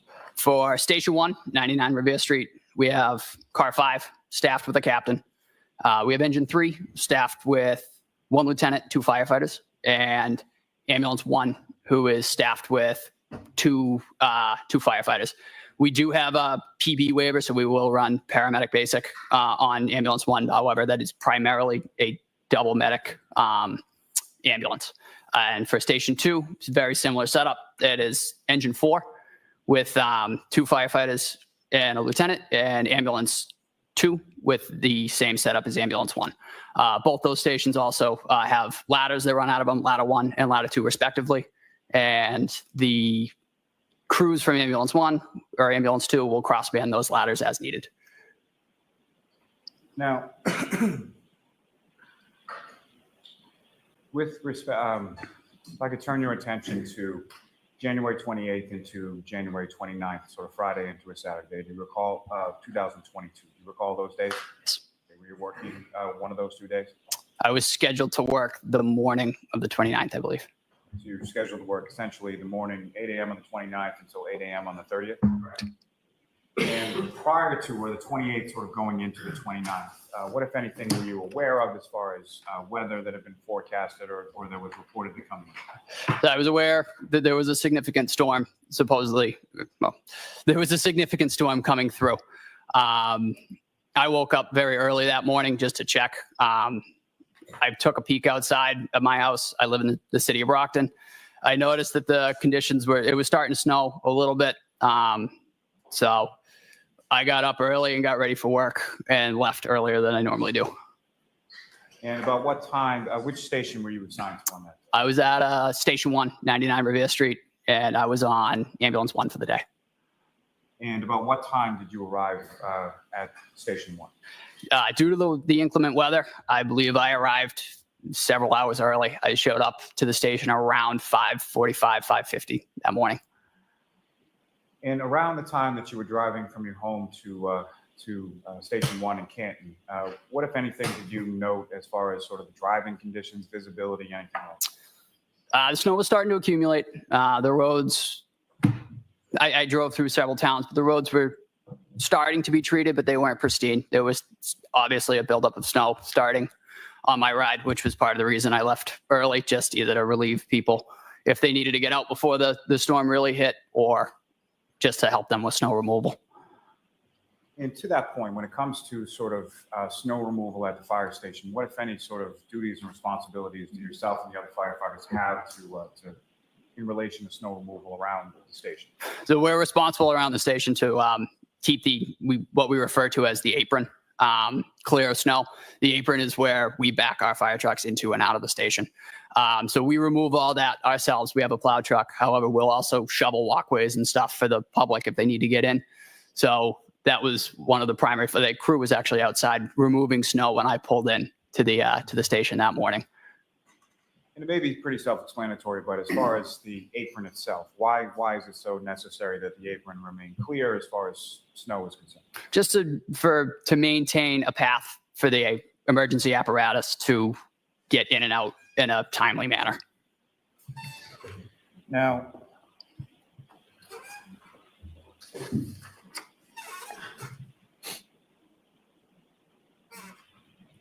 beyond sort of the snow accumulation that you noted on your way to work that day, what, if anything else, did you note as far as the weather conditions, whether it be temperature, winds, anything to that effect? They were approaching blizzard conditions. It was windy. It was still very early in the morning, so it was quite dark, and it was windy and snowy. So we were approaching blizzard conditions, like I said. And when you arrived there, did a call come into your station sometime around or shortly after 6 o'clock in the morning on the 29th? Yeah, I arrived, as I previously stated, around 5:50. I had put my gear, my firefighting structural gear, out with Ambulance 1, just in the event that there was an emergency. And as I was doing that, the emergency tones went off for a medical. Do you recall what was the report in regard to, what was the dispatch in regard to as far as the medical was concerned? The overhead dispatch came in as a unresponsive male in a snowbank at 34 Fairview Road outside. Unclear any further information. So when that came on, we had one of the paramedics that morning and one of the firefighters who was a relatively new firefighter. I made the decision to step onto the ambulance to provide an extra set of hands as one of the more senior paramedics in the station at the time. And correct me if I'm wrong, when you step onto the ambulance, you're essentially still sort of getting your gear on and getting dressed, correct? Correct. I was, as the tones were going off, and because I came in so early, I was still in civilian clothing. I had a Canton Fire t-shirt on. So I actually donned my turnout gear for that call. And as far as the other individuals on that Ambulance 1 that were going to that call as well, who were they? So it was firefighter paramedic Anthony FLEMATTI and firefighter EMT Matt Kelly. And Mr. Kelly, he was sort of the less experienced one at that time, is that correct? Correct. So you get into the back of the ambulance and start going to the scene. Now, as far as other sort of vehicles or apparatus, who, if anyone, or what, if any, other sort of vehicles were dispatched on this call as well? The initial dispatch was Canton Engine 3 and Canton Ambulance 1. Due to the severity of the call, depending on how it comes in, The shift commander, which is car 5, he will usually respond to any significant incident. So he also added himself to the call just as a senior officer with us. So the final dispatch, I believe, was car 5, engine 3, and ambulance 1. You know who was on engine 3 and who was in car 5? Car 5 was Captain Robry. Engine 3 was Lieutenant Greg Woodbury, firefighter Frank Walsh, and firefighter Katie McLaughlin. As far as the ambulance 1 that you were in, obviously there's somebody driving and there's somebody in the front passenger seat, correct? Correct. Okay, so who was driving and who was in the front passenger seat? I don't want to speak out of turn. I honestly can't tell you who was driving. I was in the back. I was in the back patient compartment of the ambulance, just because there's only 2 seats up front. So I hopped in the back. And so when you're in the back of the ambulance and you're going to the call, what is it that you're doing in sort of preparation for arrival?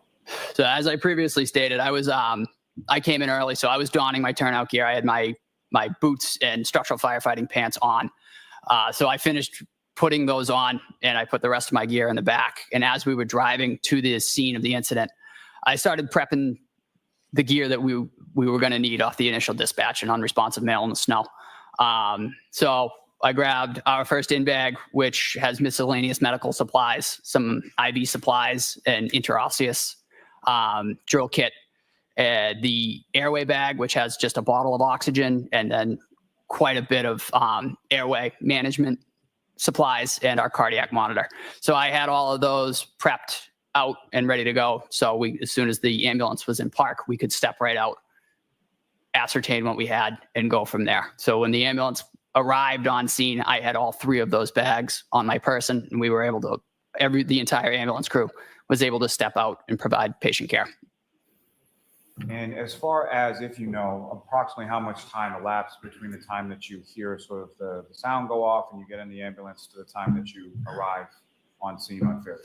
I couldn't give you an accurate estimation of the time. Like I said, I was in the back. I was trying to prep everything and get myself kind of prepped just in terms of appropriate attire. So I couldn't give you a fair estimate. And as far as when you arrive on scene, you step out of the back of the ambulance, is that correct? Yes. And as far as the weather conditions where you were on Fairview, what, if any, difference was there between the weather conditions there versus the weather conditions when you were arriving at the station?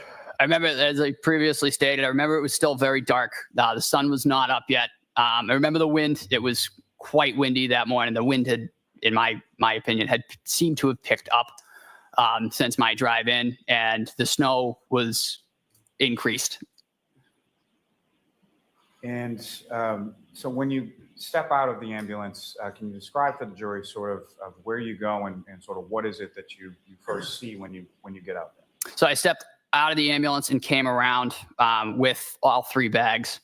I could hear commotion. I could hear some screaming off in the distance. I couldn't really tell you where it was coming from because it was still quite dark. Came around the passenger side of the ambulance, walked in front of the ambulance, and there was a small huddle of 3 individuals and what appeared to be a human form laying in the snow. So we made our way over to that and went from there. And when you come around the passenger side of the ambulance and you observe that and start to, are you sort of turning left or right, or how are you heading when you come around the ambulance? I came out of the ambulance on the passenger side and I took a left. And you make your way over to the patient on the ground, is that correct? Correct. And as far as the other people that you observed around the patient, how would you, or what, if any, description do you have of those people? There were 3 individuals. I believe they were all 3 of them were female. My primary focus was the individual in the snow on the ground. I went right to him. I kind of bypassed everybody from there and went directly to that individual. Is that sort of typically how you approach a scene, is just sort of tunnel vision right for the patient? Typically on a call like that, where if somebody's unresponsive on the ground, you typically go directly to the patient and ascertain if they are breathing and if they have signs of life, because that is a time-sensitive matter. And as far as the individual, not then, but at some point subsequent, did you learn the identity of the person on the ground? It did. It was Officer O'Keefe, John O'Keefe. And how was Officer Mr. O'Keefe's body positioned in relation to the ground when you first approached? So I found him supine, laying in the snow. Immediately went to him and checked him for signs of life. We found none. We found no breathing, no pulse.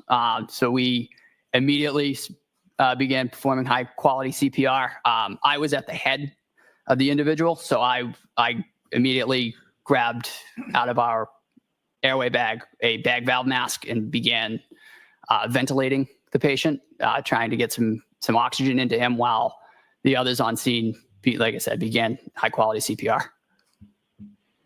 And again, maybe pretty well understood. When you use the term supine, what exactly do you mean? He was laying on his back. Laying on his back, his head sort of facing up, is that correct? Correct.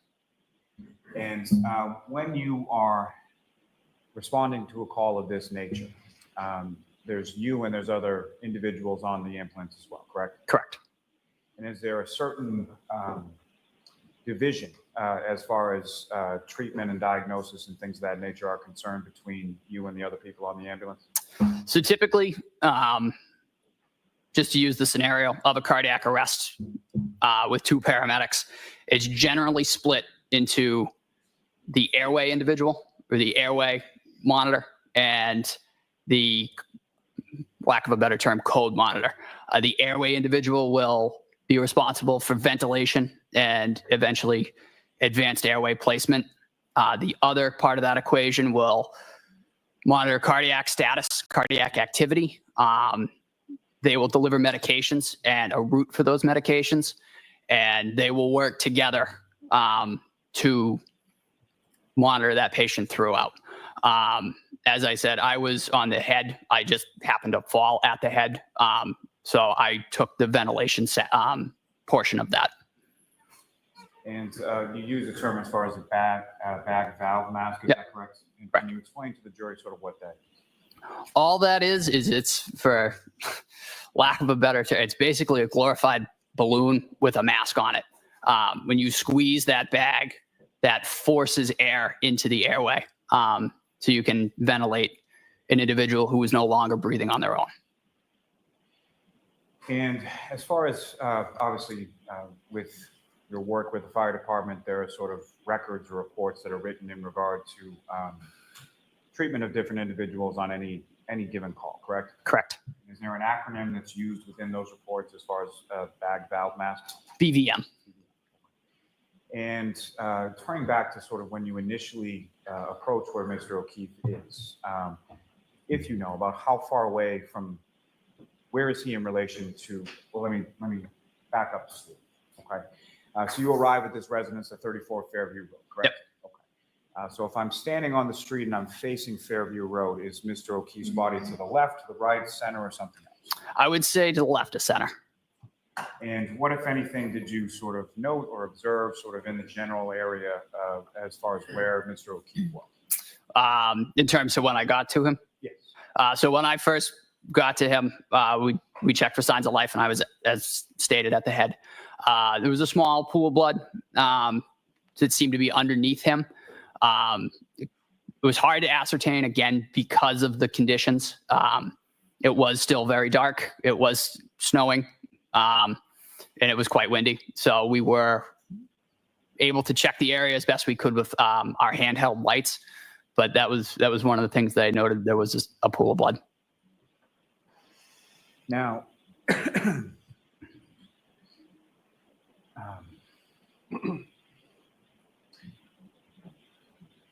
where Mr. O'Keefe's body was in relation to the roadway, if you know, about how far away, where was it in relation to the roadway?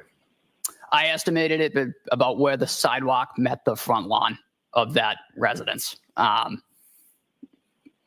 would be my best estimation. Do you have any estimate as far as footage or anything like that? I would say about 6-8 feet, perhaps. That's approximately 6 to 8 feet from the curb. Correct. So you indicated that sort of what are the first things that you're checking as far as when you first arrive at a patient for this kind of? I'm sorry, could you repeat? That's okay. That's okay. It's my fault. So as far as when you, let me back you up for just 1 second. You use the term in there as far as a cardiac arrest, correct? Correct. Can you explain to the jury what you understand that term to mean based on your training and experience? So cardiac arrest is the cessation of a stable cardiac rhythm in terms of life. Typically, it's either asystole, pulseless electrical activity, or VFib or VTAC. Typically, you ascertain that, but there's no pulse. You check any of the pulses, be it a femoral pulse, a carotid pulse, or a radial pulse, you will find nothing. And when that is found, you go to life-saving measures, which is CPR. And just in reference to one other term you used in there as far as asystole, if you could explain to the jury what you understand that term to mean based on your training experience. Asystole, to put it as clear as I can, is a flat line. There's no electrical activity in the heart. And so you're working sort of at the head of Mr. O'Keefe, is that correct? Correct. And sort of while he's still on the ground, and what is it that you're specifically sort of doing in reference to your treatment at that point? So I was, as we talked about earlier, I had a BVM, bag valve mask, and I had Mr. O'Keefe, I was ventilating him. So I had the mask on his face, and I was giving him positive pressure breaths with that BVM. And as you're doing that, what, if anything else, did you observe beyond sort of the blood pooling you've already talked about, as far as any tactile observations you made of Mr. O'Keefe, any visual observations you made of Mr. O'Keefe at that point outside of the ambulance? He was dressed for the weather. He had several layers on. Other than that, our primary focus was kind of getting him extricated and out of the elements, just because it was, as stated, conditions were suboptimal, and we wanted to get him into an environment with better lighting and some heat, so we could further assess if he had any injuries and go from there. And so the other firefighters, paramedics, excuse me, that are on the ambulance with you, while you're doing sort of the back valve mask at his head, what, if anything, are they doing? I believe the other firefighters that were dispatched, they were getting extrication equipment. I believe we put this individual on what we refer to as a scoop stretcher, which is basically a long plastic stretcher that we can roll an individual onto and then just pick him up, just for our safety and the safety of the patient. It's just really just a long board that we can pick up and then put onto our ambulance stretcher. So somebody was grabbing the scoop stretcher, somebody else was grabbing the ambulance stretcher, and I believe that was the coordinated effort on their part. And I apologize for keep going back and forth, but if I could take you back just one moment before that. So when you first sort of arrived to Mr. O'Keefe, you mentioned that there are 3 females sort of huddled around. Is that correct? Correct. What, if anything, did you observe any of those females doing with respect to Mr. O'Keefe when you first got there? That group seemed to be agitated. There was it was a scene of heightened emotions. As I stated, when I stepped out of the ambulance, I could hear screaming, I could hear people yelling, and it seemed just to be, that group was just quite agitated. Now, at some point, you are able to get him on the scoop stretcher and then over to the ambulance, correct? Correct. And when you get to the ambulance, what, if anything, did you note as far as what, if any, difference was there in the lighting in the back of the ambulance versus on the front lawn? The lighting was significantly better. All of our ambulances have fluorescent lighting in the ceiling of the ambulance, so those were on, and we were able to see that there was some more injuries once we were able to get him out of his winter clothing. And so, to that point, when you sort of first get into the back of the ambulance, what is sort of the protocol? What is it that each of you are sort of doing with respect to patient care at that point? So the biggest priority is continuous high quality CPR. And that is the biggest thing with any cardiac arrest is uninterruption of compressions. So when we got him into the back of the ambulance, we continued CPR throughout.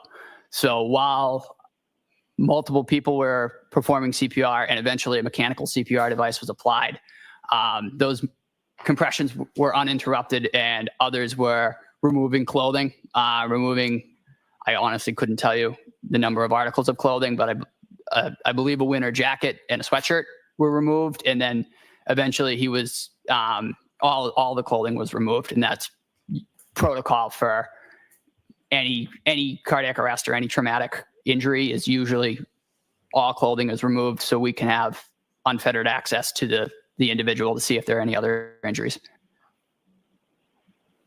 And why is that the protocol, sir?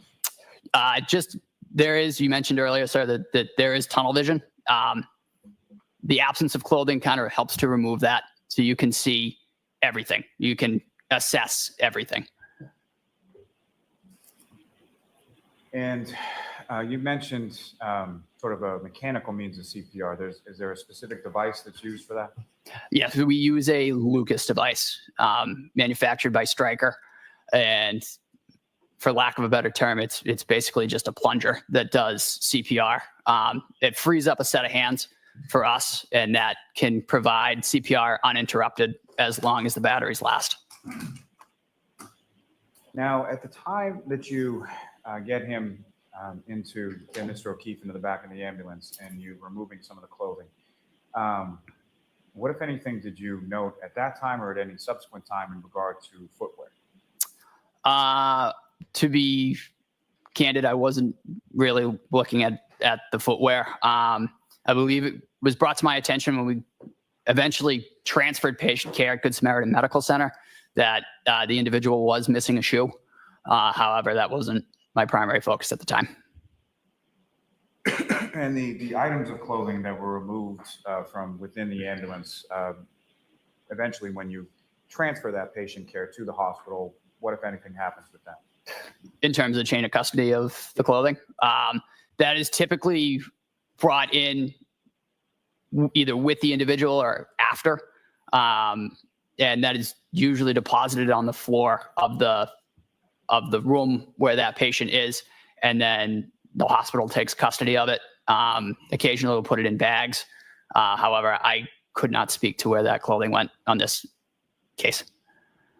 But fair to say whatever clothing was taken off in the ambulance left the ambulance at some point. Correct. And went to the hospital, is that correct? Yes. Now,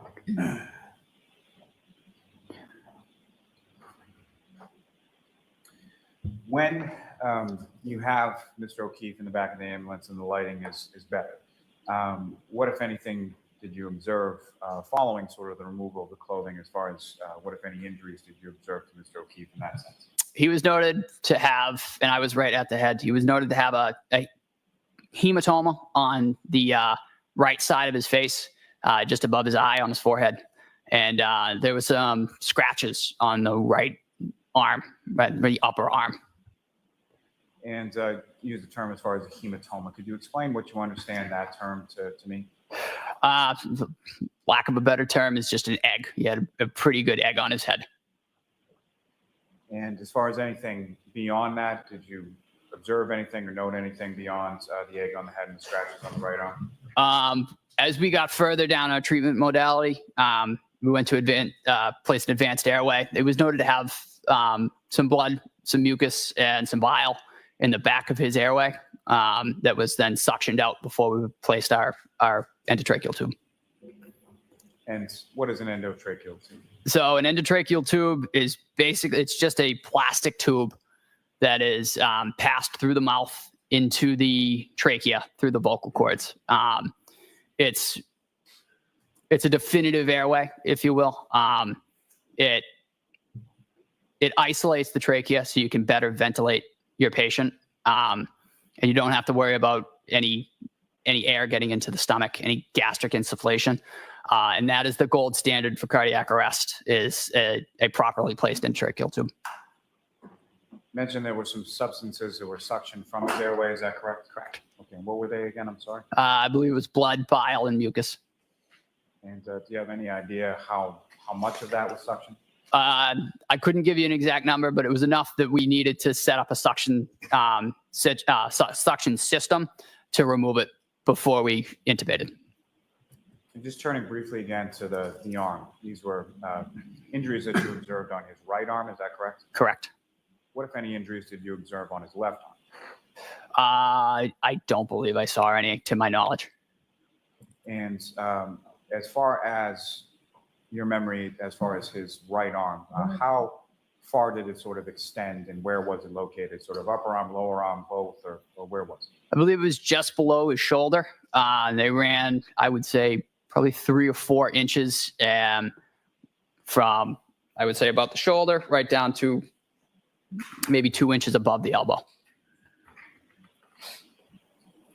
And as far as Mr. O'Keefe's nose, what, if any, observations did you make of that? Initially, it was noted to be very cold. The individual was cold all around to the touch, but his nose was also quite cold, quite white, just because he had been in the elements for a little while. There appeared to be a little bit of blood on his nose as well.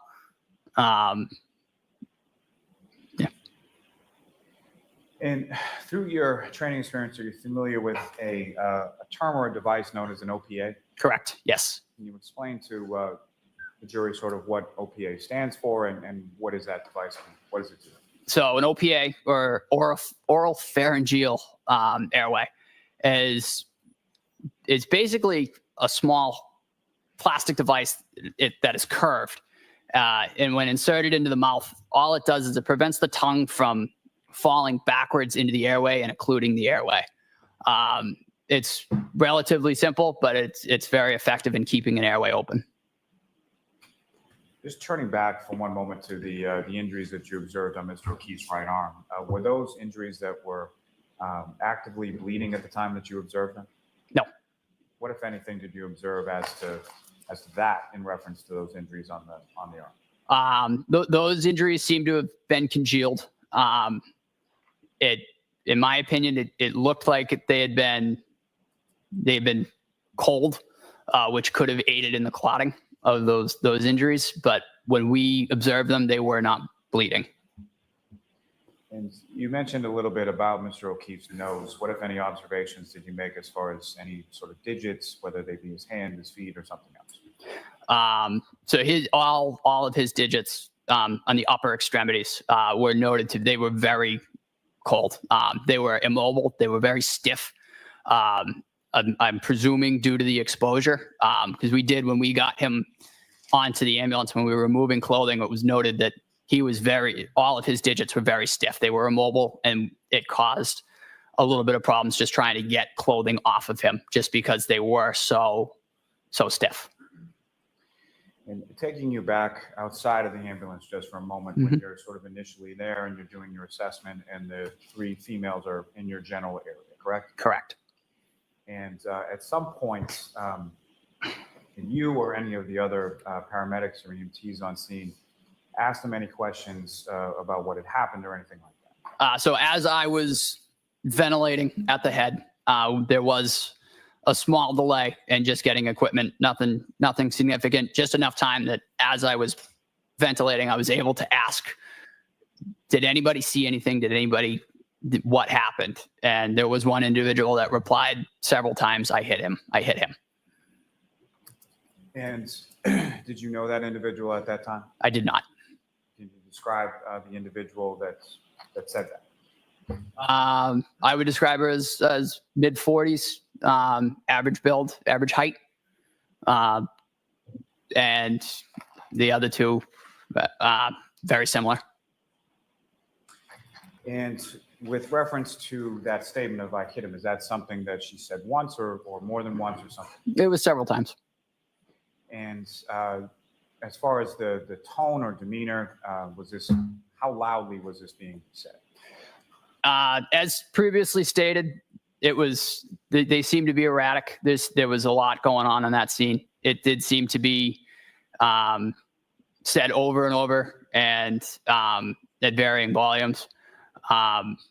And then there was just a lot of, everybody appeared to be quite flustered. And the individual, one of the three females that said that, what, if any, observations did you make as to her face or anything? The individual that said, I hit him, appeared to have some blood on her face, presumably for attempting CPR prior to our arrival. And you say presumably attempting CPR. When you first arrived at Mr. O'Keefe, what, if anything, did you observe any of the females doing with reference to Mr. O'Keefe? Mr. O'Keefe was not being touched by any individual when I first got to him. That whole group was kind of pacing around, lack of a better term, kind of running around in circles. But Mr. O'Keefe was not being, there was no interventions being done to Mr. O'Keefe when I got to him. And to be clear, sort of when you're in the back, fast forwarding now to sort of in the back of the ambulance, you're, again, sort of focused on the respiratory in the head, correct? Correct. And who, if anyone else from your department, is in the back of the ambulance, and what, if anything, are they doing at that point? So at that point, I had myself and Nat Kelly, EMT Kelly. He was kind of with me for the head. One of the, for lack of a better term, easier operations of a cardiac arrest is ventilation. So Matt Kelly was assisting me with ventilations, is just squeezing the BVM to provide ventilation. The lead paramedic for the cardiac arrest was Anthony FLEMATTI. He was running everything else. He was running the application of the cardiac monitor. He was monitoring the status of medications being administered. He was assisted with that by Katie McLaughlin, Lieutenant Woodbury, and Firefighter Walsh. And at some point, did Firefighter FLEMATTI, at this point that you're in the back of the ambulance, you don't have any sort of demographic information in regard to your patient, correct? Correct. So what, if anything, did Firefighter FLEMATTI ask anybody else to do in regard to obtain? I believe he asked Firefighter McLaughlin to exit the ambulance and gather some information from the bystanders in terms of name, date of birth, any significant medical history or medications, just so we could further treat the patient. And to the best of your knowledge, Firefighter McLaughlin leaves the ambulance to do that, is that correct? Correct. But you weren't present for any of that, correct? No.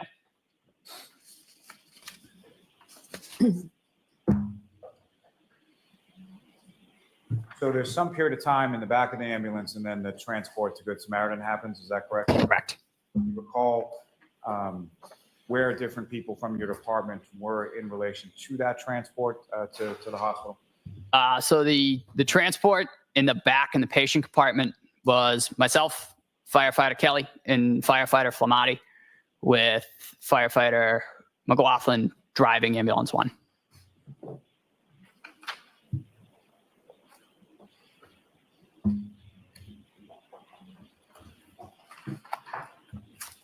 I have just one moment. Right? Yes.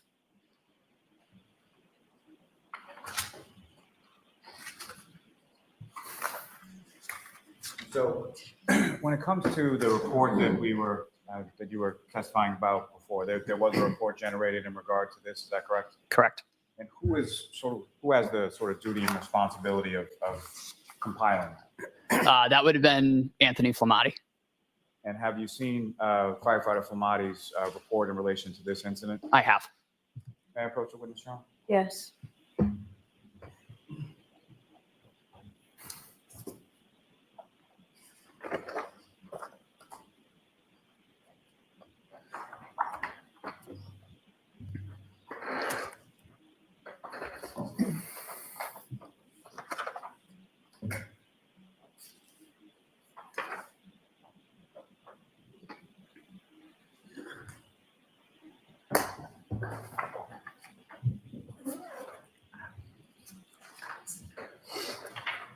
Sorry, Sean, your document actually just review that. So I'm gonna look up when it's finished. All right.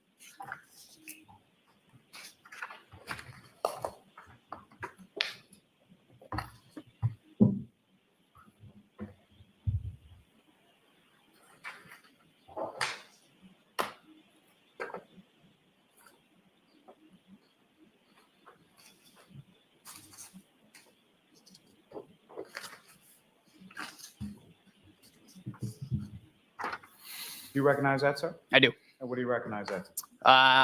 This is what I believe to be the NFIRS report written by Captain Robery and the patient care report written by firefighter FLEMATTI. Thank you, sir. May I approach, Your Honor? Yes. I'll move to seek to introduce and admit as the next exhibit, I believe. It's already pre-marked, or you're moving to introduce it now? Is there an objection? May I have just one, Your Honor? Okay.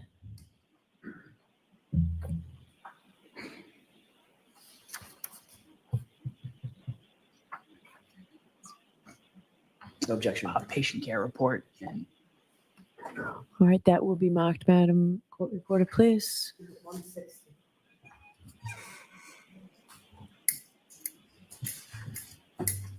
And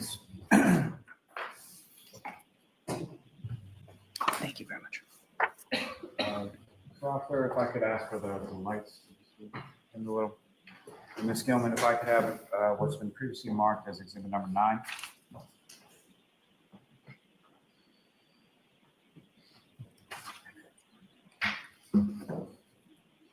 Mr. Nuttall, just directing your attention up to the screen there and what's been previously marked as exhibit number 9. Do you recognize what's depicted in that photograph? I do. What do you recognize? I believe that to be 34 Fairview Road. Is that a relatively fair and accurate portrayal of what it looked like around the time that you arrived there, absent sort of lighting conditions and things of that nature?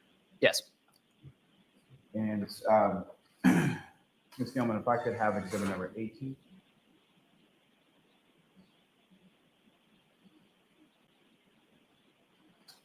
May I approach the witness, Your Honor? Yes.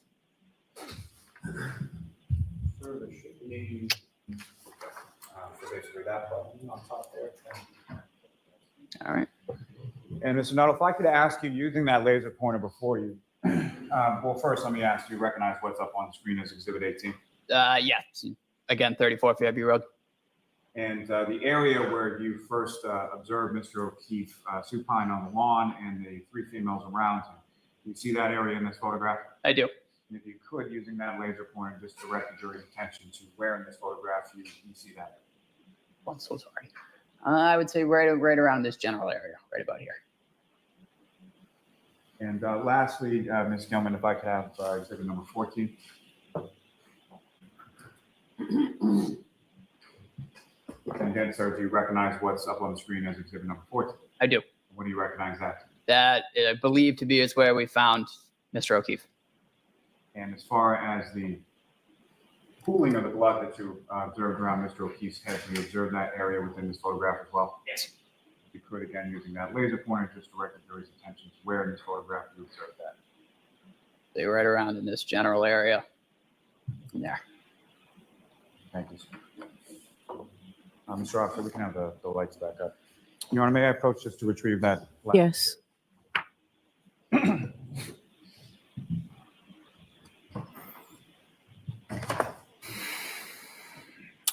I have no further questions for this witness at this time, Your Honor.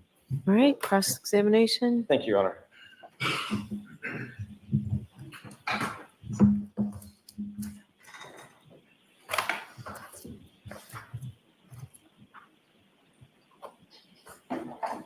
Good afternoon, Firefighter Nuttall. Sir, how are you? You were coming up, I want to make sure I get the timing right. You were coming off of nearly a 24-hour shift when you got the call? No, sir. I was reporting for duty that morning. Just starting the shift when you got the call? Correct. Understood. I want to ask one quick question that you mentioned just a couple of seconds ago under questioning by Mr. Lally. With regard to the clothing, the normal protocol for clothing that's removed from a patient. Yes. You said it's oftentimes just sort of discarded onto the floor. In terms of in the ambulance or at the hospital? Either one. Yes. Okay. Both? So typically, when we remove clothing in the back of the ambulance, it's generally done with trauma shears. So we will expose and then kind of fold over. That clothing is then usually left in place. We'll do a quick roll just to check the back of the patient, and then he's usually rolled back if there's nothing found, and it's typically left there. In terms of like big puffy jackets, if you cut a puffy jacket, it just makes quite the mess. So Yeah, exactly. It's a disaster. So typically those bigger jackets are just removed, and that is when we removed that type of article of clothing, that's when we noticed that his hands were quite rigid. So that's what happened in this case. Correct. You removed the big heavy jacket, discarded it, got it away from the body so you could better assess the injuries. Correct. And it was only then, after you removed this big heavy winter coat, that you could assess that his hands were stiff and cold. We noted the hands, but it came more into light, if you will, when we removed that coat. Got it. And you have as good a memory about that as you do the rest of the scene that morning. In terms of removing the article of clothing? Correct. I did not remove any article of clothing. I was ventilating. But you remember him having the big jacket on? Correct. Okay. And you remember that as well as you remember the other specifics of the incident? Yes. Okay.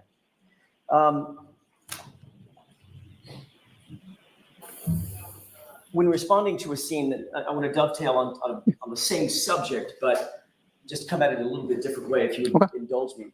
When responding to a scene, one of your jobs has to be to sort of immediately take note of and assess the situation of the patient that you're dealing with, correct? A motorcycle accident is going to be very different than a drowning. Exactly.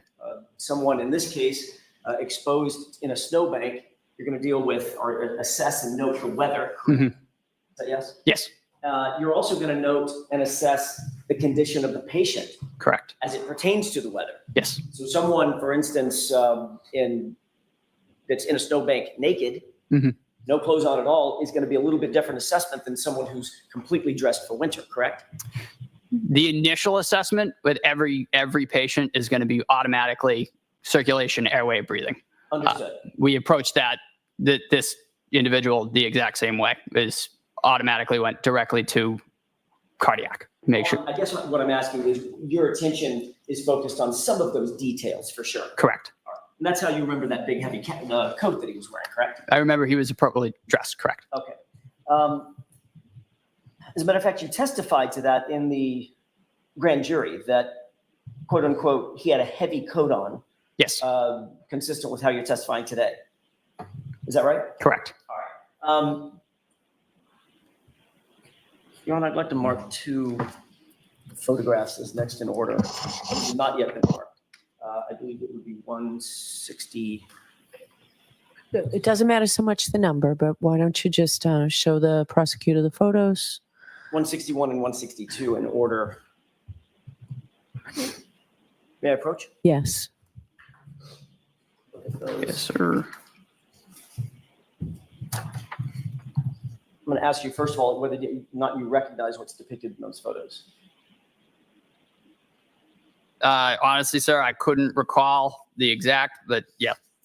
You do recognize them? Yes. Does that appear to be what John O'Keefe was wearing when you found him? I don't recall, sir, to be perfectly honest. May I approach you? Yes. Do you recall this being part of, let me ask you a different way. Do you remember somebody cutting this off of John O'Keefe at the time? I remember the clothing being removed. Okay, but you don't remember this clothing? I could say that he had clothing removed, but I couldn't tell you exactly what it was. And you've just looked at these. This, what I'm holding in my hand, appears to be the front and back of a. So don't hold it up to him from that distance where he said he doesn't recognize it. You can put it back in front of him. Don't hold it up for the jury, please. May I? Yes. That appeared to be a thin cotton hoodie.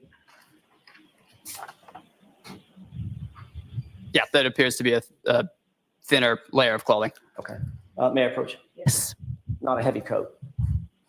Is that fair? Fair. Not a winter jacket. Fair.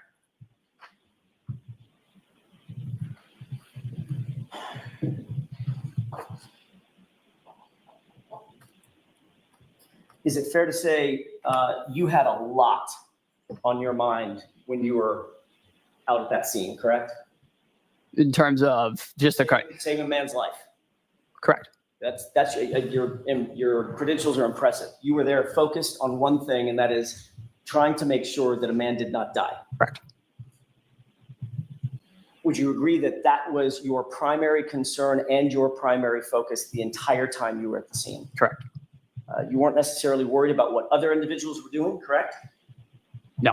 If I asked you right now off the top of your head, tell me exactly the number of law enforcement officers that were there at the scene, probably couldn't tell me, could you? No. If I asked you whether or not you remember every single civilian that was at the scene, probably couldn't tell me, correct? Outside of the three? Outside of the three. Correct. Any other civilians? Not that I noted. Okay. Matter of fact, you can't even identify the three civilians other than generally middle-aged, 40s, Caucasian, female. Correct. You said that all three of them sort of looked alike, right? Without the only defining feature on one of the individuals was one of the individuals did have blood on their face. So some of the specifics of that scene, you didn't pay special note to, correct? No, we were focused on patient care. Is it fair to say that, specifically as it pertains to what the victim was wearing, your memory might be a little faulty where that's concerned? Sure. Okay. I mean, nothing wrong with that. You were focused on something completely different. Correct. You did notice certain injuries on Mr. O'Keefe's person, correct? Correct. And you indicated on direct examination that once you got him into the back of the ambulance, you, as you put it, you had a quote unquote much better picture of what you were dealing with. Is that right? Correct. You testified at the grand jury that you noted that once he was in the back of the ambulance under better lighting, you were able to tell that he had trauma to the right side of his head. Correct. Is that right? Yes. Are you talking about the major trauma that he suffered to the back of his head or the egg that you earlier described? I was more just because it was directly in front of me. It was on the front side of his head. Okay. So it wasn't the right side of his head. If you said right side of your head, you might point above your ear, right? Correct, That's not yes. where you're talking about. I was, and if to use my person, I would say right here. So more towards the right, above his right eye. Right of center, but still on the front of his head. Correct. And you did not make any note of another injury on the back of his head. No.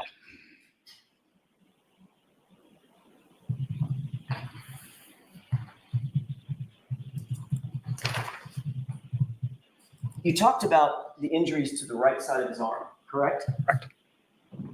You noted that those injuries appeared to be scratches. Yes. That's your word, not mine, right? Correct. You didn't say that those were blunt force trauma. No. You didn't say that they were abrasions. Scratches and abrasions, in my point of view, seem to go hand in hand. But the word that you used was scratches. Yes, there were like furrows down. Say that again? Furrows, if you will, for lack of a better term. Just. I don't understand that word. So if you remove something, Yes. like you create a furrow in the skin, is that? Furrows. Yes, there you go. Sorry, excuse my accent. Oh, no. I'm on your turf. Fair enough. It's my accent. I'm so sorry. Boy, that one, it's going to be a meme somewhere. Hey, my cousin Vinny. Yeah, got it. All right. So when you said furrows, you made your hand in almost like a claw and drug it against your right biceps. Objection. Sustained. Can you repeat the movement that you did for the jurors when you said furrows? Objection. Sustained. Just move on to the next question, please. You would agree that a very common cause of a hematoma over one's eye is being hit or punched. Correct. Is that right? Yes. You said that Mr. O'Keefe did have such a hematoma over his right eye, correct? Yes. Did you also see a laceration under the eyebrow but above the lid on his right eye? I don't recall. Did you see a laceration on Mr. O'Keefe's nose? I don't recall. You did note that there was some blood on his nose, correct? Correct. Is that possible that came from a small laceration? Yes.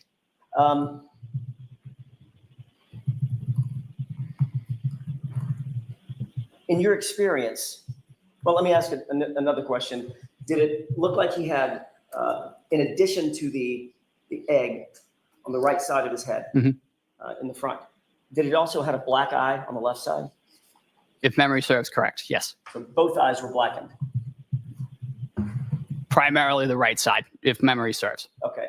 And the laceration toward the right side Yes. of the right eye.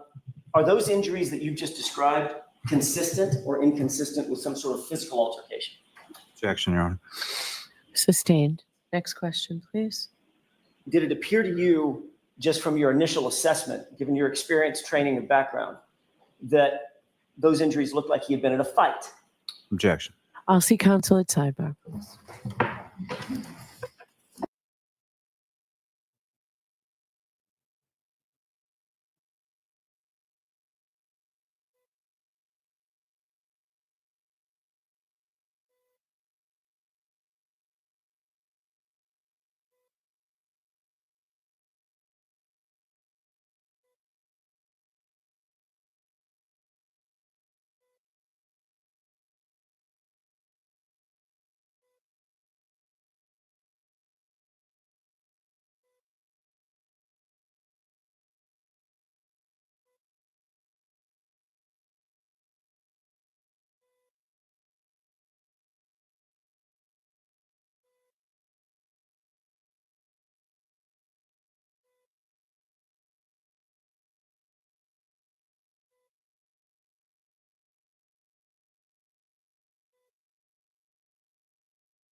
Thank you. Sir. Nice little break. In your experience as obviously a training firefighter, tell me the word again that you used. Field training officer or preceptor. Thank you. As a field training officer, have you seen in your experience the product or the injuries that can be produced from fistfights? Yes. Okay. Injuries to the face? Yes. Injuries to the mouth? Yes. Injuries to the nose? Yes. To the ears? Yep. To the eyes? Defensive wounds on the hands? Yes. Did you note we've already talked about, and I don't want to go over all this again. You've already noted what the injuries to the face were that you saw Mr. O'Keefe having suffered. Yes. Were those consistent or inconsistent with a physical altercation? I couldn't say. Were they consistent or inconsistent with being in a fight? I couldn't say. Was that egg over his right eye consistent or inconsistent with him having been punched or hit? I couldn't say.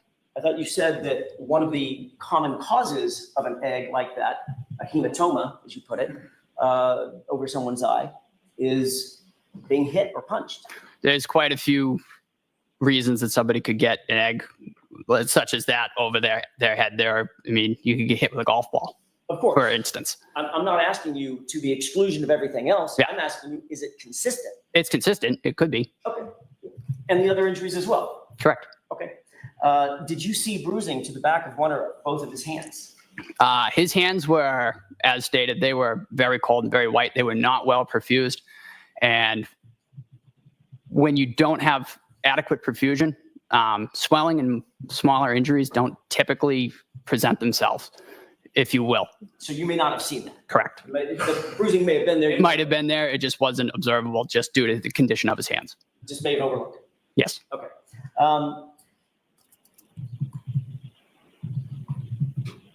You indicated that you were not present when your colleague, Katie McLaughlin, was questioning anybody at the scene, correct? Correct. She was tasked with that responsibility, but you did not engage with her.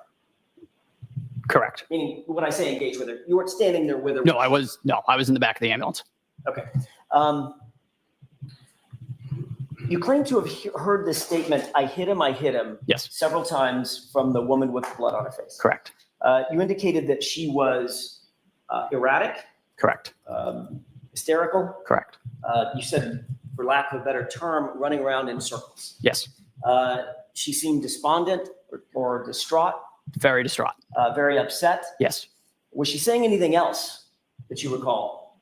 To me, I heard I hit him, and then I went back, obviously continuing on patient care, focusing on patient care. Did you hear her say, could I have hit him?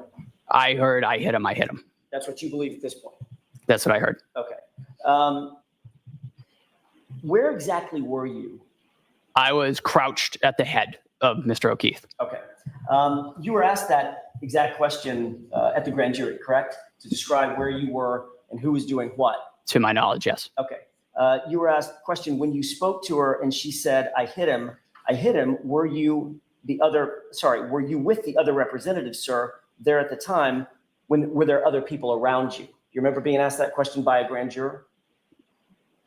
I don't recall. Do you remember answering, no, there were other people around me. I had paramedics FLEMATTI with me. I believe firefighter Kelly was there as well. Correct. So the three of us were all providing patient care around Mr. O'Keefe. And you indicated that we were all there together. You were kneeling and you were doing the airway while you called him Tony. Yes, that's Anthony, Tony. Yes. All right. He was doing the CPR, correct? Correct. And it's absolutely clear in your mind that when that statement was made, you were knelt down over Mr. O'Keefe. FLEMATTI was doing CPR. Kelly was with you guys, and you posed the question to her, do you know him? Correct? Correct. Great. So I want to make sure I understand this. You said, as you're knelt down, do you know him?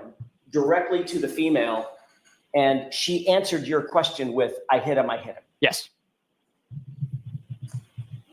But that's not what you told Trooper Proctor in a February 8th interview. Is it? I don't recall what I told Trooper Proctor. Let's start at the beginning. Do you remember having a conversation with Trooper Proctor on February 8th? I do.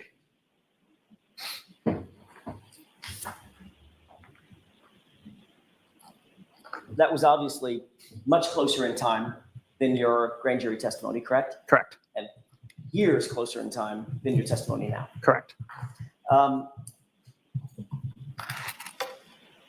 Do you recall on February 8th telling Trooper Proctor that while you were rendering aid, you heard Karen say, I hit him, to another female on the scene? To another female, as I stated, I heard several times I hit him. In terms of who that was directed towards, I mean, again, focused on patient care. Understood. My question was a little bit different. Do you recall telling Trooper Proctor specifically that while you were rendering aid, you heard Karen say, I hit him, to another female on the scene, and the other female told Karen to be quiet? I do recall that. Okay. That's not what you testified to today, though. Okay. Matter of fact, that story has changed to you posed a question and she answered your question, correct? Correct. So which is it? So when ventilating a patient, typically that is also used to gather information from bystanders, because as I'm ventilating, I can real quick look around. Do you know this individual? Do you know anything about this individual? That's fairly typical for any scenario in this. It's a very quick information gathering strategy. But you'll agree that your testimony today has changed from what it was from your statement to Trooper Proctor on February 8th. I don't know if it would so much say change, sir. To be honest, I don't fully recall that meeting with Mr. Proctor. You don't, I'm sorry. I remember meeting with him. However, I don't fully remember what was discussed. So it's fair to say that your memory is a little bit faulty as it pertains to that time frame. Absolutely.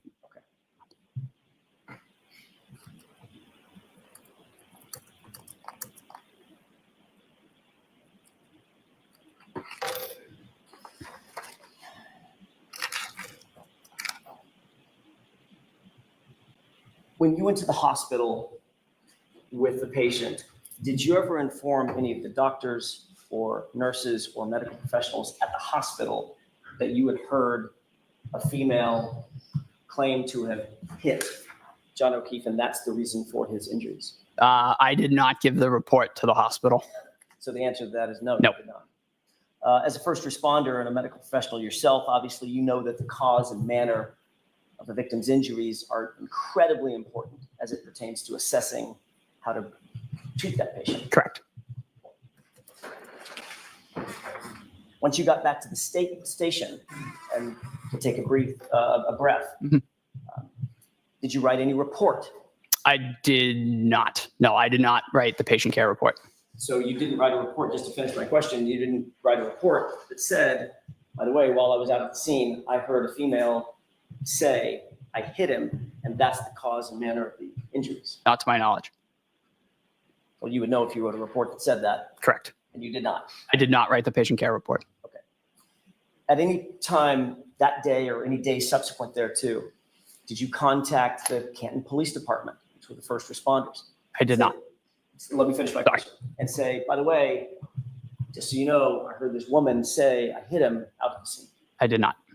Did you ever, on that day or any day subsequent thereto, contact the Massachusetts State Police and say, I heard this person say I hit him? I did not.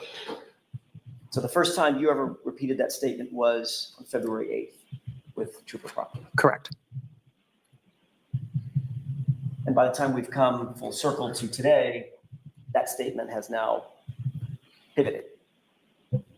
In terms, You didn't overhear the person say it to a female. Now she's talking directly to you now. she spoke directly to me, yes. Have you, just one last point. You've obviously noted that this case has gotten an enormous amount of notoriety, correct?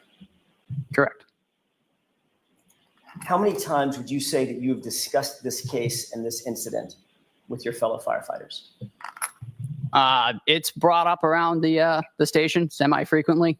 However, being involved in it, we try to stay clear of it just because we are involved in it. So the answer is, there's been many discussions. Have you, just one last point. You've obviously noted that this case has gotten an enormous amount of notoriety, correct? Correct. How many times would you say that you've discussed this case and this incident with your fellow firefighters? It's brought up around the station semi-frequently. However, being involved in it, we try to stay clear of it just because we are involved in it. So the answer is, there's been many discussions. Yes. Probably daily. Frequently.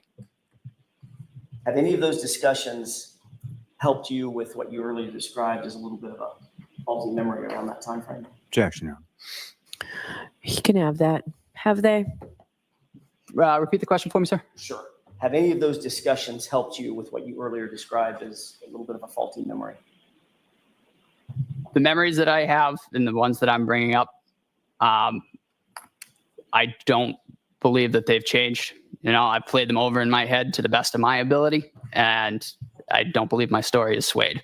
If they've been enunciated incorrectly on my part, that it wasn't intentional.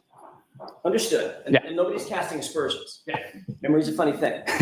So your memory is as good about that as it is about that winter coat. Yes, sir. Thanks. That's all I have. Mr. Lally?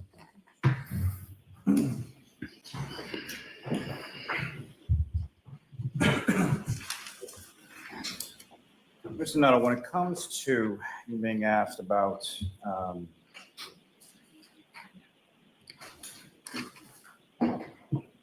consistency of causality as far as different injuries that you observed on Mr. O'Keefe, correct?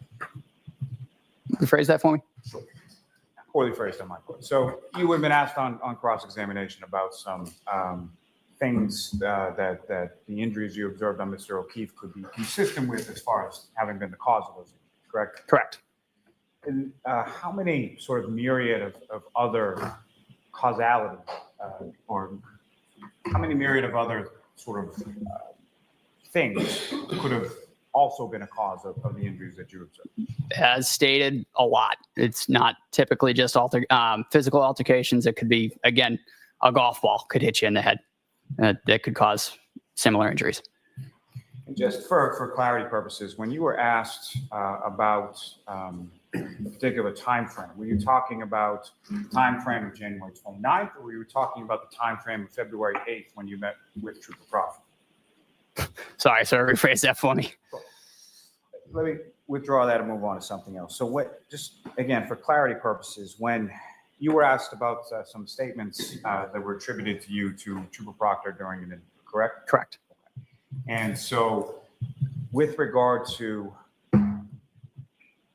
what you recall differently, is it the statement that the person, the female with the blood on her face, made to you, or the statement of the other female telling that person to be quiet? So as stated, real quick, down and dirty, I asked, do you know this person? To which I hit him. And then in the background, I remember hearing over and over, I hit him. That was kind of pushed towards the back, and patient care took priority, if that answers your question. Do you recall specifically at this time the other statement that you were asked about as far as whether or not the other female told that female to be quiet? I do remember that, correct. And the other statement as far as the female with blood on her face, and again, that was the differentiating character between the two females that you observed there, correct? Correct. And your memory of that statement is, I hit him, correct? Correct. Nothing further. All right, Mr. Nuttall, you are all set, sir. Thank you, everybody. Do you have another witness, Mr. Lally, to start? Yes, Your Honor. Your Honor, the Commonwealth will call Mr. Anthony FLEMATTI to the stand.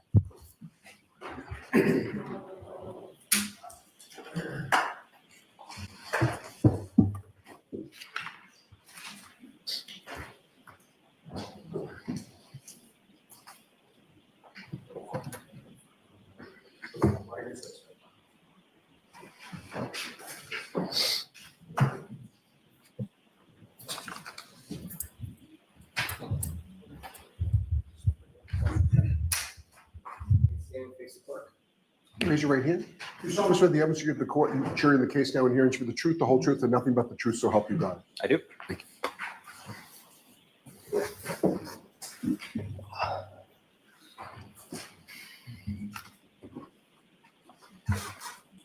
Whenever you're ready, Mr. Lally. Thank you. Good afternoon, sir. How are you? Could you please state your name and spell your last name for the jury? Name is Anthony FLEMATTI, last name spelled FLEMATTI. And how are you employed, sir? I'm a acting lieutenant at this time for the Canton Fire Department. And how long in total have you worked for the Canton Fire Department? Got hired in 2015, July of 2015, so coming up on 10 years. And prior to working with the Canton Fire Department, what, if any, other work did you have within sort of the same field? So in the same field, I worked for the Athol Fire Department for a few years, hired in 2012, March 2012 until July of 2015. So just transferred departments. And even prior to working with the Athol Fire Department, did you work as an EMT anywhere? Yep. So I worked as an EMT for American Medical Response out of Springfield and Holyoke. Worked for Fallon Ambulance. Started basic level of EMT around 2008, and then just different private ambulance companies around the state. And just starting with the EMT side of it for the first, what, if any, training did you receive or education did you receive prior to getting your certification as an EMT? There's different levels of certifications for EMTs. The EMT basic starts out with about 6 months, a couple nights a week for about, like I said, about 6 months. Take a certification, practical, and written examination for that to get your basic level, and then you move on to the paramedic level of schooling as well. Can you describe for the jury a little bit about sort of what that paramedic level of schooling is? So the paramedic schooling starts, it's about 12 to 14 months, depends on the program, which school you go to. Night school, 2 to 4 times a week. for about 14 months, and then you start going into a clinical phase where you go into the different operating rooms, emergency rooms, OB/GYN, cardiac CCU, ICU. You do about 300 hours of education in that. Once you've completed a bunch of skill checkoffs under the supervision of an RN or a doctor, depending on the room, you would then clear that section of your schooling and then move on to a ride time phase, which is about 200 to 300 hours, depending on skills, what you need. That would be either in a fire department or a private EMS under the preceptorship of a senior paramedic that would kind of walk you through how to do the job and shadow you and supervise that you're doing things appropriately. You do that for about 200 or 300 hours. You write up different documentation, basically learning how to do it out of the clinical set and then more of in the field set. After that, you would, whatever job you have at that point, you would do an additional practical assessment, again, about 6 or 7 different stages of evaluation for physical skills. Then you would do a written test, again, with the state. At that time, it was the state, Massachusetts, to certify you as a paramedic. Then after that, they have another 2 to 6 month preceptorship within the department to acclimate you to the physical location that you're working in. And so there's a written portion and a practical portion to both the EMT as well as the paramedic training? Yes, that's correct. And you successfully completed that and received certifications in regard to both? Yes. And those certifications, are they something that is just sort of a one-time blessing, or is that something that has a continuing educational component and a recertification? That's correct. So every 2 years, we have to do a 48-hour refresher. So it's continuing education classes as far as national core curriculum classes that the national standard holds us to. So it covers different topics that they mandate that we cover every 2 years. And your certification is up to date at this point, is that correct? Yes, sir. You mentioned that you're currently a lieutenant within the Canton Fire Department, is that correct? Yes. And how long have you been, have you had the rank of lieutenant? I'm a temporary acting lieutenant, so I've been that since, I believe it was February, up till this time. And within the town of Canton, how many fire station or firehouses do you have within Canton? So we have 2 different stations, headquarters and Station 2, that we operate out of. And do you work specifically in one, or does it sort of rotate between the two? Depends on the rank. So as a firefighter, we rotate through the different positions or different stations. As the lieutenant, I'm the lieutenant right now at Station 1, so headquarters. And where is Station 1 located? 99 Revere Street. And with respect to each of the 2 station houses, how many sort of different vehicles and apparatus are located in? So we have, depends on what's obviously in service for mechanical issues and stuff, but we have a primary engine, a backup engine. We try to have at each station. We have 1 tanker truck, 2 ladder trucks. We have 2 primary ambulances and then a backup ambulance as well. So we try to have at least 1 engine, 1 ambulance, 1 ladder at each station, and then we'll have the backup pieces for that. And I believe our tanker truck right now, or our water truck, is out of Station 2. And Station 2, where is that located? 7 Sassamon Street. Now, as far as the sort of shift, how many people are assigned to, when you're assigned to, let me ask you this first. When you have a shift, what hours is that shift sort of concern? So for shifting or shift work, it's 8 a.m. to 8 a.m. the next day. So we work 24-hour shifts. We'd have a 24 period off from work, another 24, and then we're off for 5 days. And when you're assigned to a certain shift for that 24-hour period, are you assigned to sort of a specific duty or a truck, or how does that work? We're usually just assigned to a specific position for either the 10-hour or the 14, depending on rotations, overtime, that kind of stuff. But we're usually assigned to an individual piece or individual position for that shift, at least, whether it's a day shift or the whole 24. And so starting with just the ambulance, if you're assigned to the ambulance, how many people and what are the different roles in the ambulance? So the ambulance, we would have 2 people assigned to the ambulance. We rotate either through seniority or through care level, whether paramedic, EMT. If you're both paramedics, then it would go by seniority and swap back and forth for call volume and teching, who's in charge of the call. And then we would also cross man with the ladder as well. So depending on the call that comes in for service, we would either, on a fire call, we could take the ladder, medical call, we could take the ambulance. And with respect to the engine, how is that sort of divvied up, or what are the different roles on an engine? So with the engine, if we have a full staff of 13 members, we would have 4 people on the engine. If there's a couple people off vacation, that type of thing, we could do, it's the driver, the step, and then the lieutenant in charge of the engine. Now, if I could turn your attention to January 28th, into the evening of January 28th into the morning of January 29th, were you working on that occasion? Yes, Okay, you're working 8 a.m. on the 28th until 8 a.m. on the 29th, is that correct? that's correct. And which firehouse were you working out of on that occasion? I believe it was Station 1 at the time. And what was your assignment in relation to that shift, whether it was ambulance, truck, or engine, whatever? That would have been Ambulance 1 at that time. And who, if anyone else, was assigned to ambulance 1 along with you at that time? At the time, I was working with Matthew Leahy, not Leahy, sorry, Matthew Kelly. We have a lot of similar names.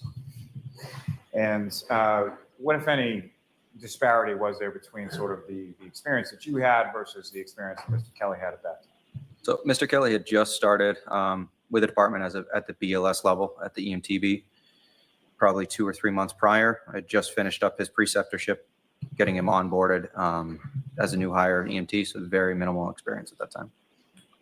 So fair to say any sort of medical calls, you would have been sort of what they call the lead paramedic, is that correct? That's correct. Now, with reference to that particular time frame, the 28th, 29th, what, if anything, were you aware of as far as sort of weather, forecast, that kind of thing? Yeah, so leading into that shift, I knew there was a storm coming, and I had always lived a good distance away from work. So I would try and tie overtime shifts in so I wouldn't have to commute more than once back and forth. But with the storm coming, wanted to not have to drive into the weather. So I picked up overtime the night before that shift. And about what time did you arrive the night before? The night before, I arrived at 6 p.m. 6 p.m. is the start of the shift. And so you were essentially on shift for a relatively significant period of time leading into the morning of the 29th, correct? That's correct. And you mentioned that there was a storm that was forecasted. What, if anything else, do you recall about sort of what type of storm or what was predicted? Predicted it was going to be a pretty significant storm, heavy winds, heavy snow. Not something I wanted to drive in the morning. So if the opportunity arose, I took the overtime for that night. What did it turn out to be as far as? Exactly as predicted. We hadn't gotten much snow up until about midnight or so, and then snow developed since pretty much then on. And in a moment, I'm going to ask you about a call around 6 a.m., but just if I could take you back a little bit before that, over sort of the overnight shift, did you have any dispatches or calls that you responded to, say, after midnight, but prior to 6 a.m.? I don't believe so.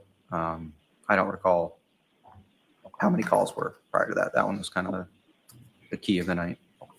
So you mentioned sort of, what, if any, memory do you have as far as like sort of when it started to snow? It would have been after 10 p.m. for sure, but I'm not sure exactly.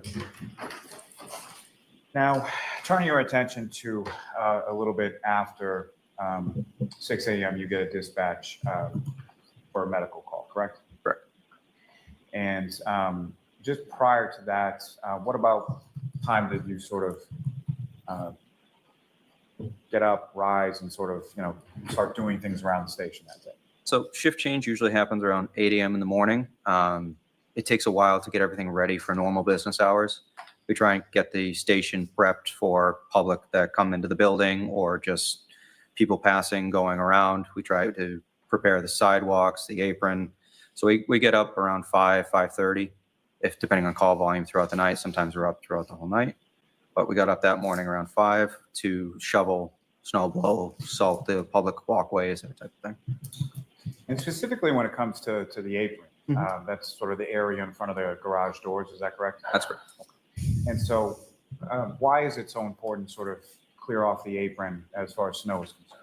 Yeah, so as far as in front of the apparatus doors, is a very limited height clearance between the top of the fire apparatus and the actual garage bay doors. So a few inches of snow would be enough to cause us to bump into the ceiling of the apparatus garage doors. So we have to keep that relatively almost bare to be able to pull the apparatus out without causing any damage. And about what time was it that you and the other firefighters at your station started to sort of clear off, whether it be the parking lot, the apron, or anything else as far as snow? I'd say about 5:15, 5:30.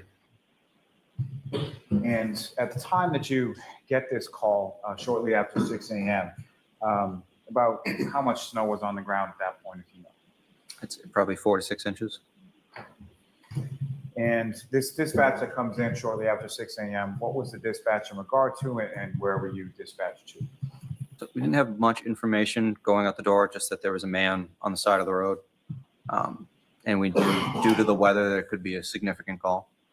So Before I leave and depart on that, just for 1 second, when it comes to when you're outside sort of shoveling off the apron and clearing some of the parking lot, in addition to the snow, what, if anything else, did you note as far as sort of the weather conditions, visibility, things like that? So visibility was extremely poor. High winds, probably 20, 30 mile an hour winds. Temperature probably in the 20s with still actively snowing at that time. In the winds, to the best of your recollection, was this something that was just sort of a gust, or was it sort of persistent? Sustained winds and then probably gusts as well.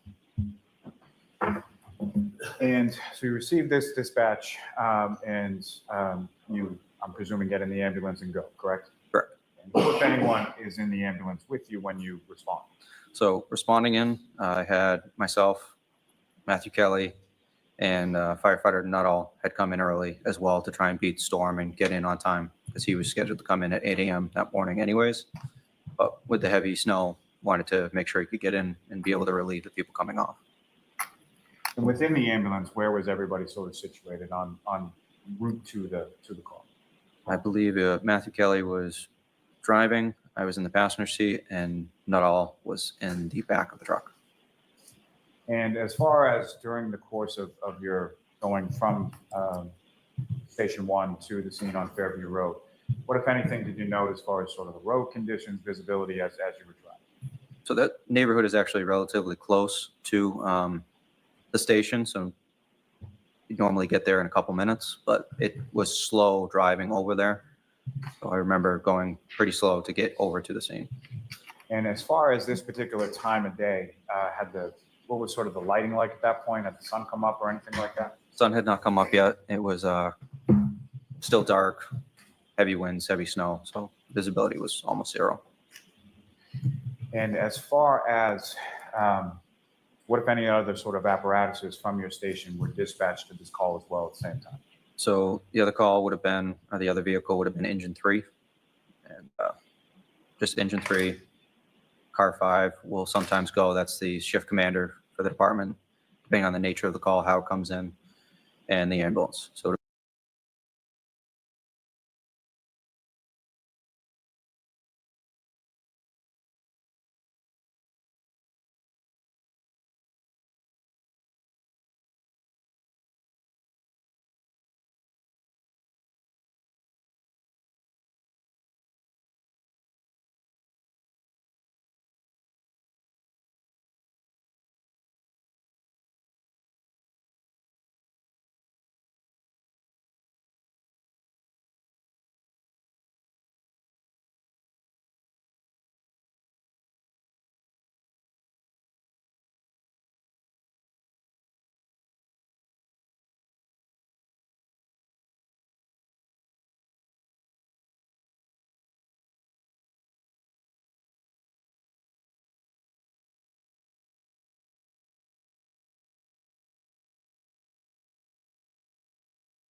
and radio messages are sent. That's all documented on a third party that documents timestamps, things like that. As far as on scene, transport, clear from the hospital, that type of thing. It's all third party documented. May I approach the witness, Your Honor? Yes. I'm showing you what's been marked as Exhibit 160.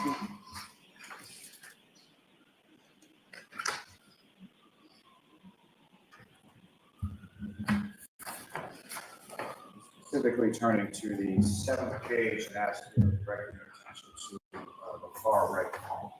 You see that portion of the report, sir? Yes, Okay, first and foremost, what I placed before you as Exhibit 160, that's your report, correct? correct. Okay. And on that right column of the 7th page in view, what, if anything, do you see with regard to times? So we have our dispatch time 6:06, en route time 6:07, on scene 6:14, at patient 6:15, and we had transported from that scene at 6:27 and arrived at destination at the hospital 6:45. And that destination hospital would have been Good Samaritan Medical Center, is that correct? Correct. Now, if you could, going back to sort of your dispatch from Station House to Fairview Road, can you describe sort of the path as far as what direction, what route you took to get from one to the other? Yep, so from Revere Street, we would have come out, taken a right onto Revere Street, gone to the end of that road, taken a left on Sherman, driven all the way up to Chapman Street, taken a right on Chapman Street, gone up to Fairview Street, and then taken a left on that. And that would have brought us down to the address. And as you're coming down Fairview, are you familiar with that area? Yes. Okay. And so as you're coming down Fairview, is there any kind of grade or elevation to the roadway as you're coming down? Yep, so that is a downhill towards about halfway down the road, so a pretty good grade that's coming downwards. And the address that you responded to with 34 Fairview Road, when you're coming from the direction that you were coming off of Chapman, is that a residence that's on your left, your right, or something else? That would have been on the left. And when you arrive on scene, what, if any, other sort of vehicles or apparatuses do you observe beyond sort of what you've already described as a... So we had the fire apparatus. There was another vehicle, a bystander vehicle, that was on scene as well. I don't recall if police were on scene at that time, but. And when you first sort of pull up to the scene, what, if anything, is it that you observe even prior to getting out of the truck or the ambulance? So as we're pulling up to the scene, we see two female parties, non-uniformed personnel, that were going back and forth between the body and the side of the street and back and forth. Looked like appeared to be a female party that was pushing on his chest and then going back and forth between the other female party and the patient. And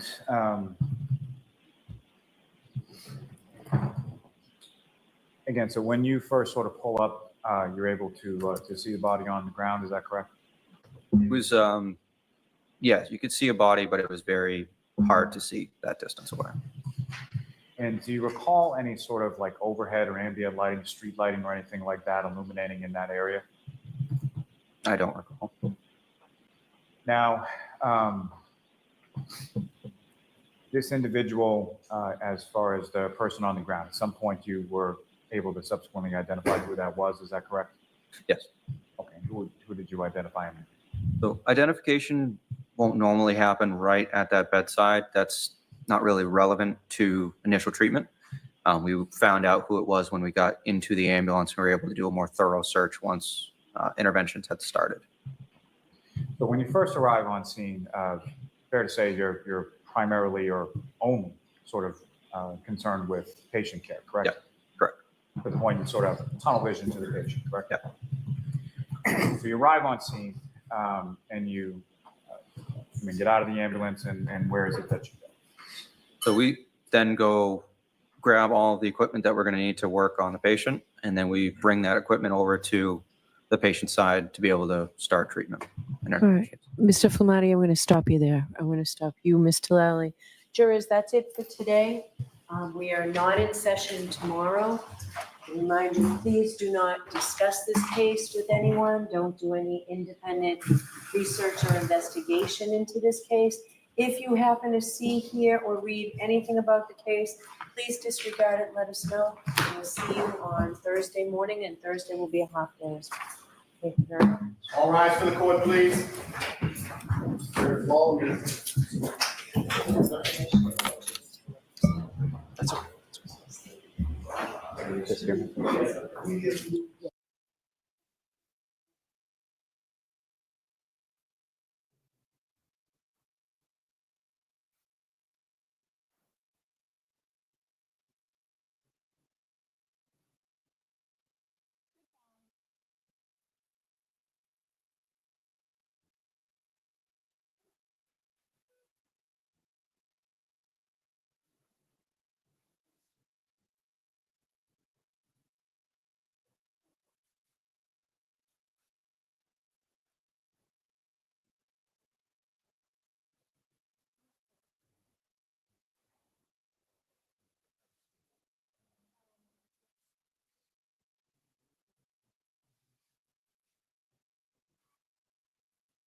Hey guys, I noticed it has been sitting at the same stream for a while. So I'm going to end the stream. Okay. She's probably asleep. Yeah, I'm going to end the stream. All right, guys, have a good one. Tune in tomorrow. Bye.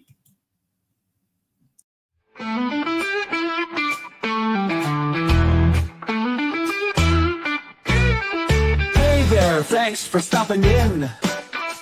We hope you will join us again. We all look forward to next time. We get to talk about true crime. Clues. Justice served in an honest fight. True crime tales till the verdict's right. Solving more than just trivial quests, where sentences rule and the defense rests. Our true crime family is great.